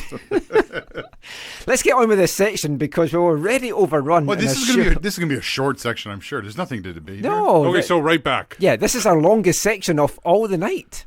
So, yeah. Anyway, right back. This is another one where it's down to just a couple of names. Yes, it is. Because for some reason, the right back position and the Whitecaps, they've not been happy bedfellows over the years. It's a position we've struggled to get some stability and quality in. Right back roulette was a popular feature on AFTN back in the day as a result. But we have had some quality in there, maybe just not a lot. I think if we're looking at our Whitecaps of the decade for that position, you've got to narrow it down to 2 main contenders, YP Lee, Stephen Beitashour. And if we're wanting 3 nominations, which seems to be the way that you do it, Jake Nerwinski, I guess you'd put in as well. He did not get any votes in the Twitter sphere, though. So I think we are really looking just at YP Lee and None Stephen for West Beitashour. Knight? None for West Knight. None for Jordan Smith. Fraser Aird didn't get any votes either. Oh, yeah, that would... You'd forgotten about him already, hadn't you? Well, he's not really a right back. Yeah. So YP Lee, he got the nominations from Ian Fisher, Aaron Campbell, Russell Beresford, Brenton at Caps Offside, Jake Nemec, Brian Benson, Rituro, Stewie Benjamin, Peter Hicken, Darnell, Oliver Kelly, and Craig Flammer. So that feels a little bit against the spirit of what you said, because his time as a Whitecap, like the first season was pretty good. Yeah. The second season was not great. But remember that slim pickings in this category as well. It wasn't great, but it wasn't bad. I mean, 11 folk bad went for games. YP Lee. He had 2 seasons in MLS, 66 Away to appearances, RSL. 64 One game. starts, 1 goal, 10 assists. So, I mean, a right back that's given you 10 assists in 2 seasons, you kind of grab that. That's what we've been lacking, is like good penetration and good assists from our fullbacks. His goal was supposed to be an assist too. Oh, yeah, I'd forgotten about that. I was trying to think what his goal was. The free kick. It was against Yeah. in Columbus. In Columbus. Stephen Beitashour, like, YP Lee got 11 votes on the Twitter sphere. Stephen Beitashour, he got votes from Mun Bagri, Fully Aroused, Spice Boy 1, CD Pryor, Dan Palmer, Chris Corrigan, 7 Botch Army, who said he has a vague recollection of Lee being good here, but he'd probably give the edge to Beta for longevity. 2 years. 2 years. Yeah, he feels like he had some bad luck as well. And Brookwood FC, who said that Beta was reliable and helped the Caps run in the playoffs. So that was like 8 votes for Beta. Now, Beta he's had 10 seasons in MLS altogether, 2 in Vancouver, 2014 and 15, replacing YP Lee. He made 56 MLS appearances, didn't get any goals, and got 8 assists. Who's your winner from those 2? If you're taking like heart and sentiment out of it, I think you have to choose Beta just for how the team did. It's an individual award, though. No, but it's a team game. So you have to look at not just their individual stats and numbers. You have to look at how the team performed. Steve does not agree. He was a part of far more solid defensive units than he contributed to far more defensive units than Lee did by far. Well, you look at Eisted's clean sheets as well. Yeah, Beta was a part of those 2 seasons or what season and a half, Yeah. whatever it was. What would you be your thoughts YP then, Lee. Steve? YP Lee? Really? Yeah. Wow. I'm not allowed to have an opinion on this. No, you can have an opinion. I'm surprised you're so definitive with why. Well, you were very definitive with the Beitashour. No, I rate Lee Young Pyo very highly, and I like him a lot. Yeah, so I rate Beitashour pretty high too, but my pick is YP Lee. Okay, yeah. Also, Steve's noticing how long we've gone in this section, and he's our time guy, so he wants to be like short and to the point. I've really gone back and forth on this, and I'm going with Beta as well. I just feel. So how does this work? Do we just go with the people's vote, or just no? the three of us? We have the casting vote. Oh, okay. We take what people say into account Because the people voted for Lee, right? Yeah. Lee Young. Okay. But I'm going with Beta, just because I just feel. Like I said earlier, I didn't appreciate him fully when he was here. Yeah. And it's after he gone, you kind of saw the hole that was left. Yeah. And it was different when Lee went because Beta came in, so you didn't really notice. So that's not real. You're counting something against that nobody was able to replace. But I was Beta. also going to say, with Lee, I didn't think Lee... I didn't rate Lee that highly when he was here. I was surprised he got 10 assists when I was looking back at his stats, because it didn't feel he was that impactful for us. Because he was subtle and smooth in the way he played the game, and you guys didn't notice it. Oh no, but I see. I totally appreciate that. And if we're talking about careers, obviously I would choose Lee. But I'm just talking about because I never saw him in his career, so I just talk about. I just 2 years briefly remember bits of him at the World Cup, bits of him with Tottenham. The one individual also made the comment too that Lee is not naturally a right back. Like he's right-footed, but he played most of his career left back. Because Lee also did get some votes for left back, which we'll move on to now. Because again, not a plethora of options, but more than there was at right back. And for me, I see it narrowed down to Alain Rochat, Jordan Harvey. And you could maybe throw Ali Adnan in there for the discussion aspect if you wanted the 3, or even YP Lee as left back. But it's between the first 2 for me. From the listener's point of view, 5 listeners said Alain Rochat, Ian Fisher, Russell Beresford, Brian Benson, Peter Hicken and Darnell.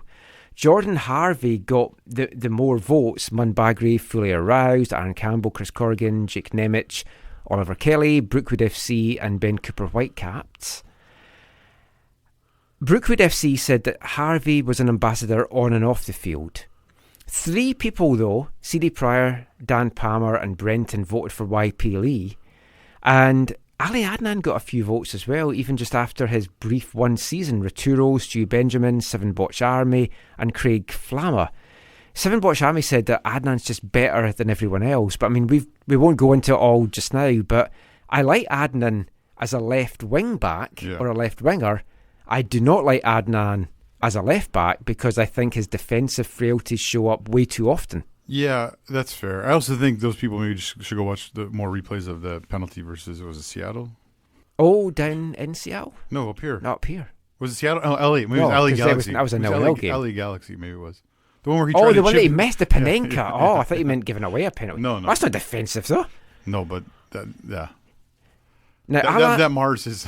Alain Rochat, he had 2 and a bit seasons in MLS with the Whitecaps, 2011 to 2013, 68 appearances.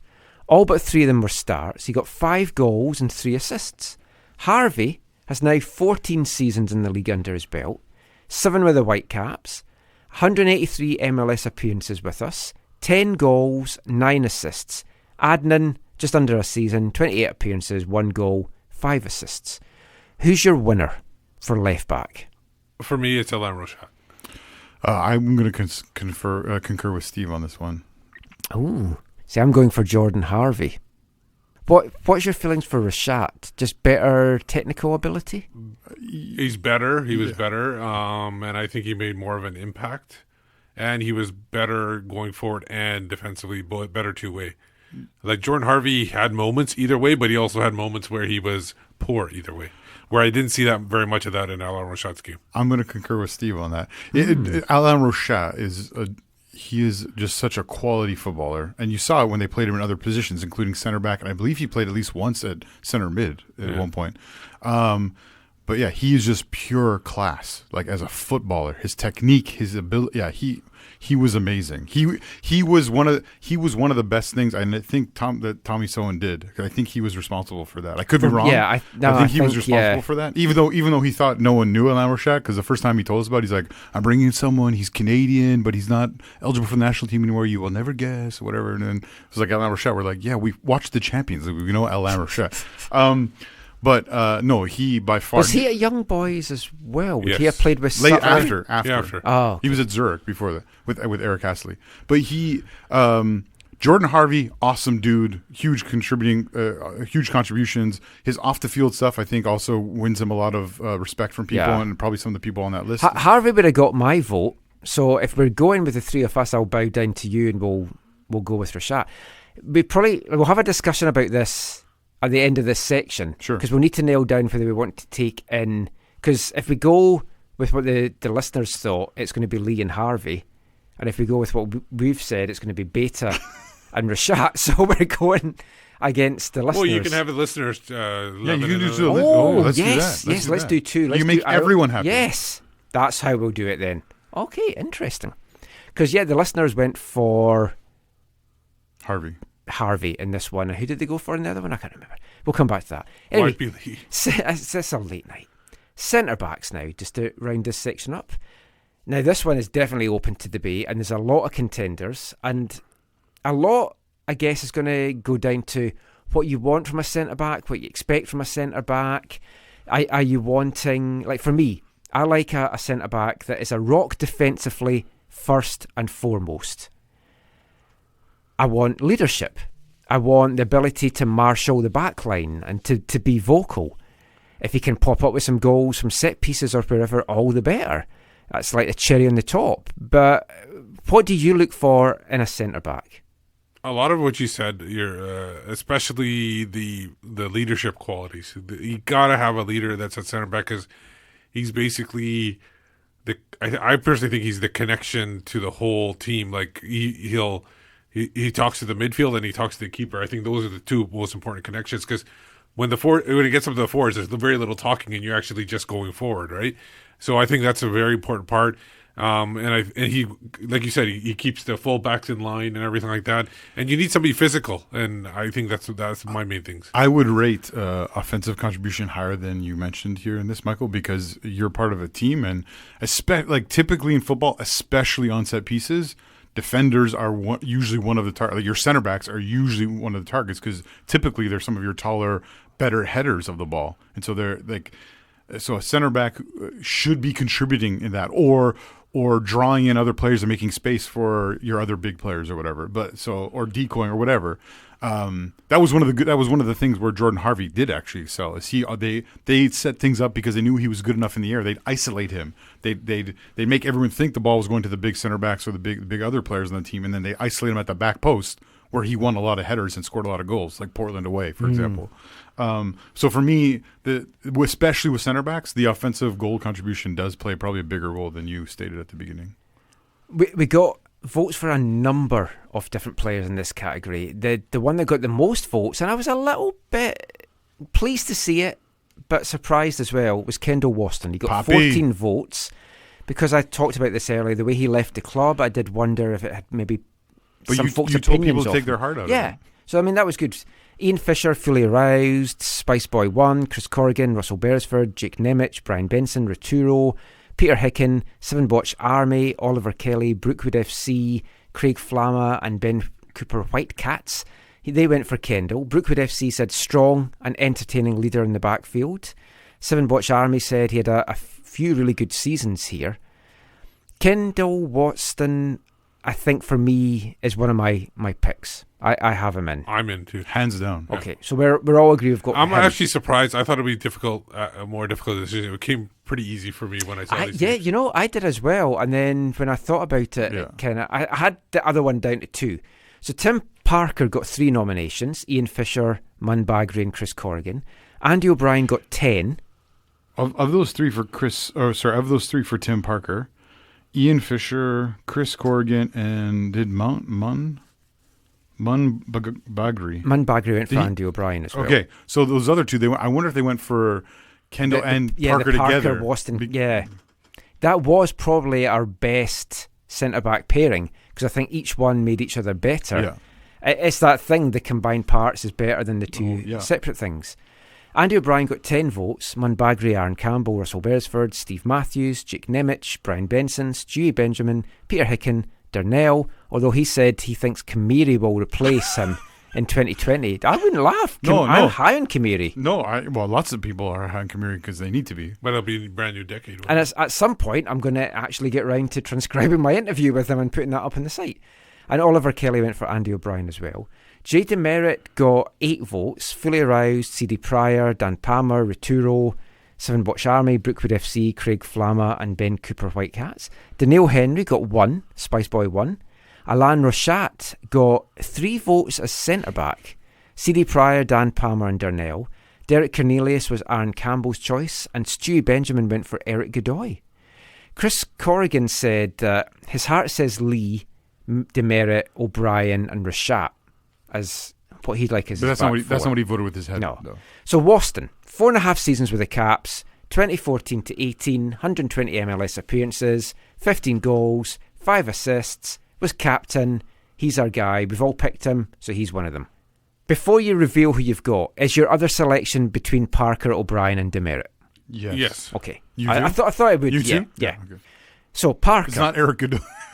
I like Godoy. Oh, yeah, but he's 1 year. Yeah. Parker, 5 seasons in league, 3 with the Caps, 2015 to 17.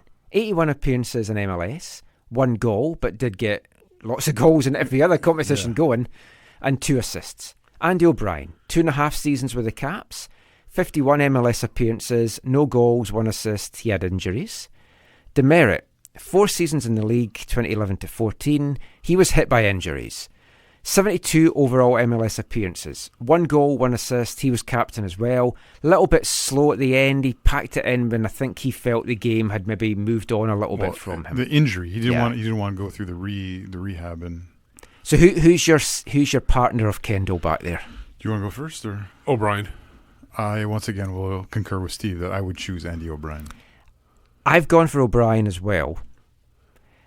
The only thing that put me a little bit off was he didn't have much offensive output, but as I said, that to me you want a solid defensive guy. So I think if you're playing with a Kendall Waston, he can be the guy that goes up and causes all that stuff in the box, And you've got a guy that can hang back a little bit as well. The thing about Andy O'Brien, too, was I feel like he was a little bit unfortunate. He should have had some goals from set pieces. Yeah. He should have had more appearances as well, but he had some injuries. But he also drew players because of his... Was he like 6'4"? Yeah, well, his experience as well. Folk are like, oh, it's Andy O'Brien. Yeah, need to exactly. mark him. He drew people and made like going to Harvey at the back post an option. He was one of those guys. Yeah. So I agree with you that it would have been nicer if he had some goals in there for Vancouver to make that more even bolster him as a pick more. But yeah, so is that the same as the fans? Yep, the fans. The most votes were O'Brien and Waston as well. So it's just the fullbacks that we had some disagreements. Shout outs to Jay Demare, because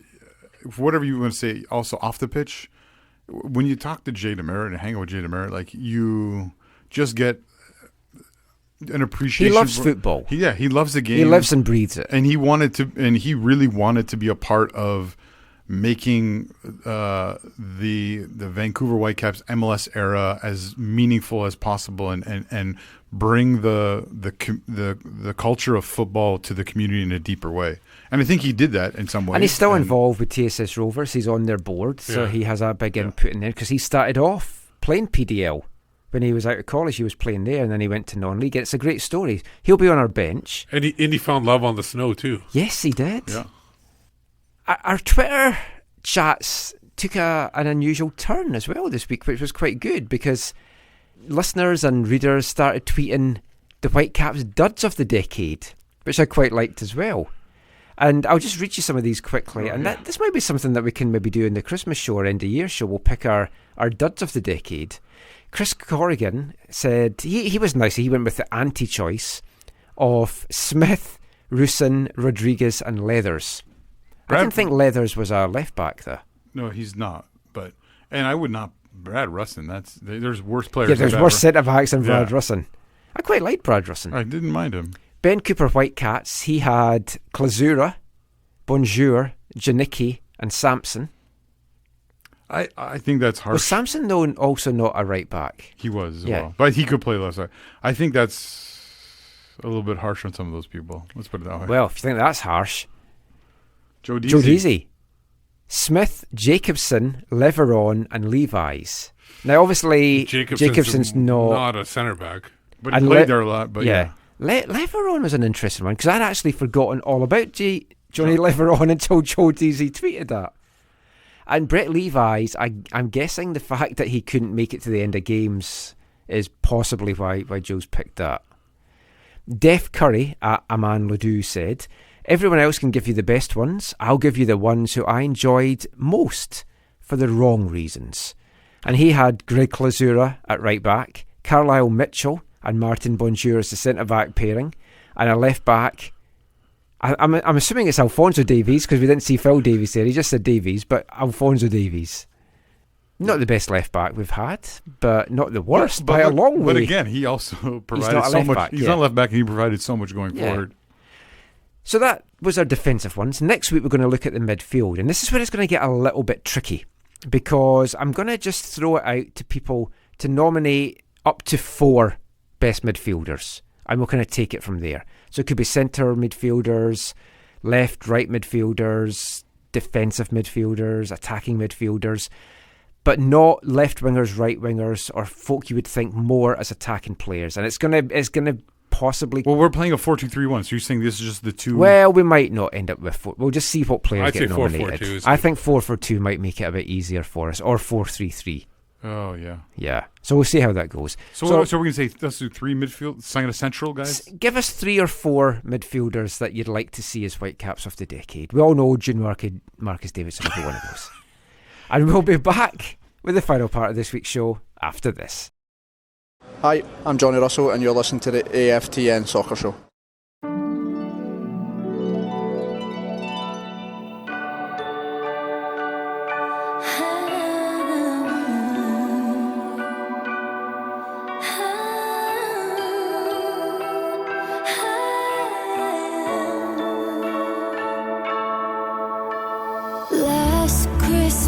I gave you my heart, but the very next day you gave it away. This year, to save me from tears, I'll give it to someone special. Last Christmas I gave you my heart, but the very next day you gave it away. This year, to save me from tears, I'll give it to someone special. Once bitten, twice shy. I keep my distance, but you still catch my eye. Tell me, baby, do you recognize me? Well, it's been a year, it doesn't surprise. Last Christmas I gave you my heart, and the very next day you gave it away. This year, to save me from tears, I gave it to Johnny Russell. Yeah, played Johnny before that song because that's what I want. All I want for Christmas is Johnny Russell in a Whitecaps strip. Doesn't have to sign for us, just a picture of him in a Whitecaps strip. That'll do the trick for me. Do you want shorts too, or just the shit kit? Oh, shorts would be even better, yeah. Oh. Like when you get older, it's like sometimes you just need these things. Anyway, you're back listening to the AFTN Soccer Show on CITR Radio, 101.9 FM. Steve getting in early with the Christmas songs. I thought I'd start off this December. Yeah. We can start December. I don't like it in November, the songs. But once December 1st hits, which is when we started recording, it's December 2nd now. Do you guys, no, still December 1st. Yeah, it just feels like it's December 2nd. Do you guys decorate or do any of that kind of stuff? Yeah, our tree going up today. We were going to do our tree today, but then we got caught up doing other stuff. With a star right on top. Oh, see, I don't put a star on the top. I put a snowman or a reindeer. Oh. Yeah. Oh, that's good. But yeah, we'll kick off our month of Christmas stuff. I'm really looking forward to our Christmas show this year. We're going to be on at 9 o'clock. Who knows how long we'll go for? Talking of music, I guess we were. It's Wavelength time now, my favourite part of the show. And as you know, we like to pay tribute to death on this show. We've already had it with the Buzzcocks earlier tonight. Steve had Spirit of the West last week. November 28th marked the 3-year anniversary of the 2016 plane crash that killed 71 people, carrying Brazilian club Chapecoense.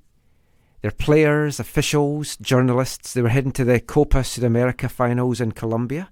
6 survived, devastated the team.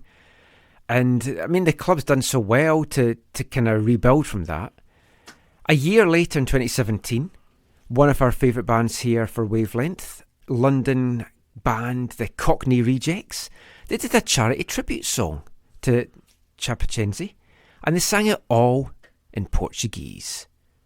This is it.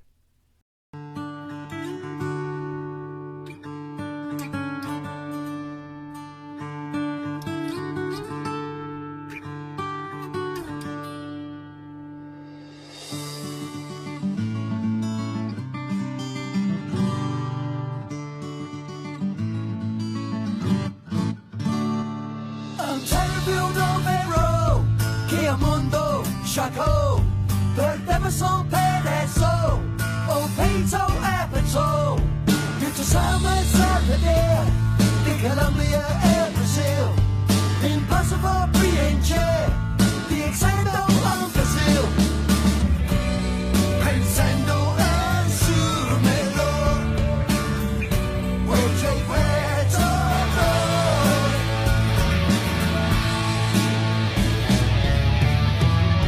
você passa esta, nossa esperança é transformar.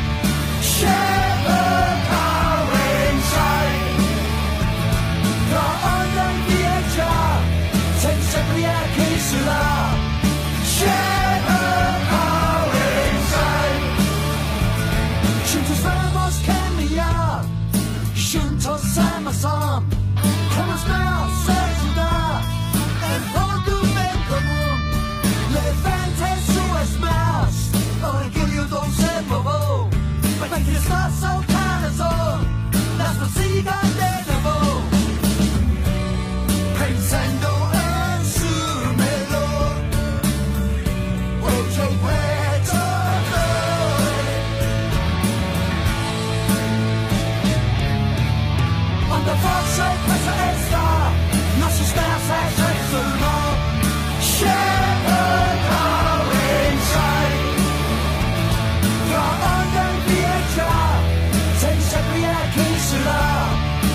Cockney Rejects there from 2017. Chapacenze. My best Cockney accent. What you got there? Some CDs? Yeah, I found I was nearly late coming back to do this link because I saw a box marked free and it had CDs in it. So obviously the Scottishness in me took over and I've grabbed myself a couple of free punk CDs. I will listen to these on the way home. Anyway, now it is time for BC Soccerweb headlines. And if you don't know by now, this section is brought to you in partnership with bcsoccerweb.com, your one-stop site for local, national and international news, reviews, stories, articles, features and everything you can shake a stick at. Make it part of your daily routine, morning and noon and night. Check out bcsoccerweb.com and I'm pretty sure there's been a lot on that site that's been catching Steve's eye this week. Well, a little bit here and there. We'll limit it to like the best, not the best, but the 4 articles I saw that were interesting. Hey, it's only 11:30. Let's go for it. Man City owners have made Mumbai City the 8th club in their global portfolio. They've agreed to take a 65% stake in the Mumbai City FC in the Indian Super League. Other leagues they have partnerships with, not complete, ownership of, is in the United States with New York City FC, Melbourne City in Australia, Yokohama F. Marinos in Japan, Club Atletico Torque in Uruguay, Gireno in Spain, and Sichuan Jinhui in China. Yeah, so like we were talking about, I think they actually own a controlling stake in 5 of those, and the other ones they have a significant stake in. The one that's interesting is Girona there in Spain, where they own like 44 point whatever %, and then Per Guardiola owns another 44 point whatever %. Oh. And Per is, of course, Pep's brother. So it's like they really run the club. I really want to know now what the F stands for in Yokohama F Marinos. Maybe they're not a big fan of Marinos. Maybe they get called a bunch of F'ers. Yeah. Next story here. We'll get you in the Christmas spirit. FIFA bans African soccer official for suspected war and crimes. There won't be snow in Africa this Christmas, as Band-Aid sang. Patrice Edouard Nagosona was banned for 6 years and 8 months. I don't know what. I guess that's very specific, isn't it? I guess they didn't like the 6 months I usually like. By FIFA ethics judges on Thursday for charges including discrimination and failing to protect, respect, or safeguard integrity and human dignity. He's suspected of war crimes in 2013, so it took a little while for them to figure it out. And 2014 as leader of the Christian anti-Balaka militia, which targeted Muslims. And he was part of the FIFA Club World Cup of course he was. A committee that brought together all that as well. It's just like all these things. But FIFA has no issues. No. FIFA's great now. The joke was always, FIFA's so corrupt, blah, blah, blah. And then all these things started to happen. And then it's just incredible. Yeah. Yeah, it's interesting. Speaking of more corruption, Russia is a loophole is keeping them clear of the WADA ban demands for Euro 2020. WADA, which is the World Anti-Doping Agency, their compliance review committee has recommended Russia be banned from hosting and competing in major international events. Luckily for Russia, UEFA Euros are not considered a major event organization due to it only being concerned with one sport. So because of that, they get away with it. But FIFA has mentioned that they will look into what WADA has suggested, and they might. But here's what a load of rubbish. But here's the thing, though: if that happened, they would still play, but under like a different flag or whatever, right? I don't know. No, this time they might not do anything. I don't think they that could do that was a last second. Well, that thing, was Olympics. So, that was Olympics, but it was also a last second thing where they allowed it to happen because it was unfair. But if they cut people off right like 2 years before, then there's not going to do anything about it. Last story we have here. Is Zlatan Ibrahimovic. We don't know where he's going to play, but it looks like he's become a part owner of Swedish club Hammarby. He's been announced as a part owner of the Swedish club, confirmed on Wednesday. Unfortunately, it didn't go over well in Malmo, where he started his career. A statue of the striker outside Malmo Stadium was vandalized with a toilet seat.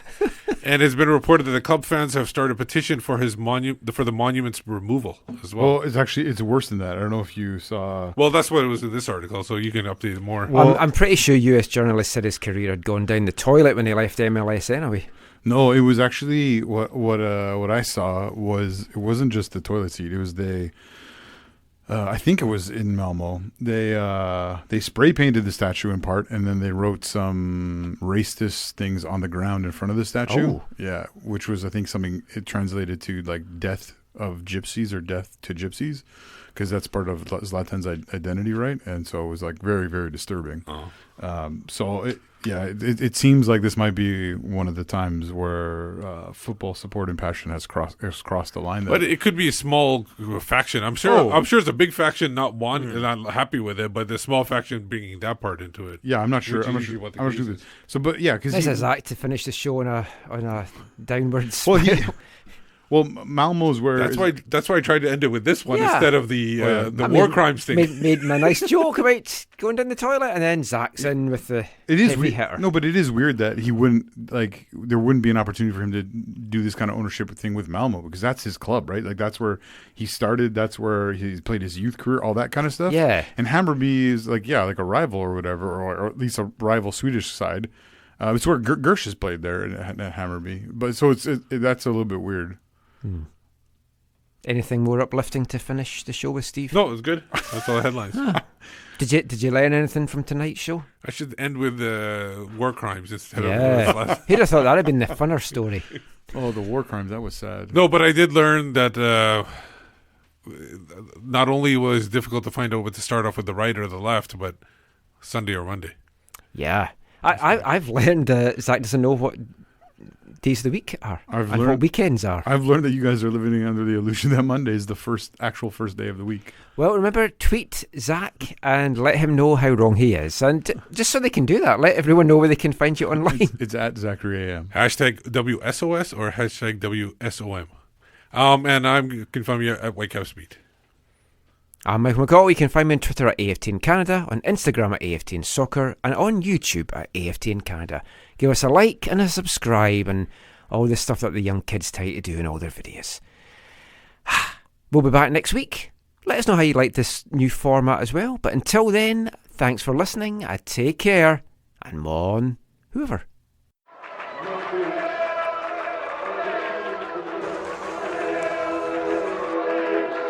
Going to your first match is an experience you never forget. The atmosphere of what's going on around the pitch looks beautiful, and you always look and go, wow, I'd love to play here one day. If you get the bug, it's going to stay with you for life.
AFTN.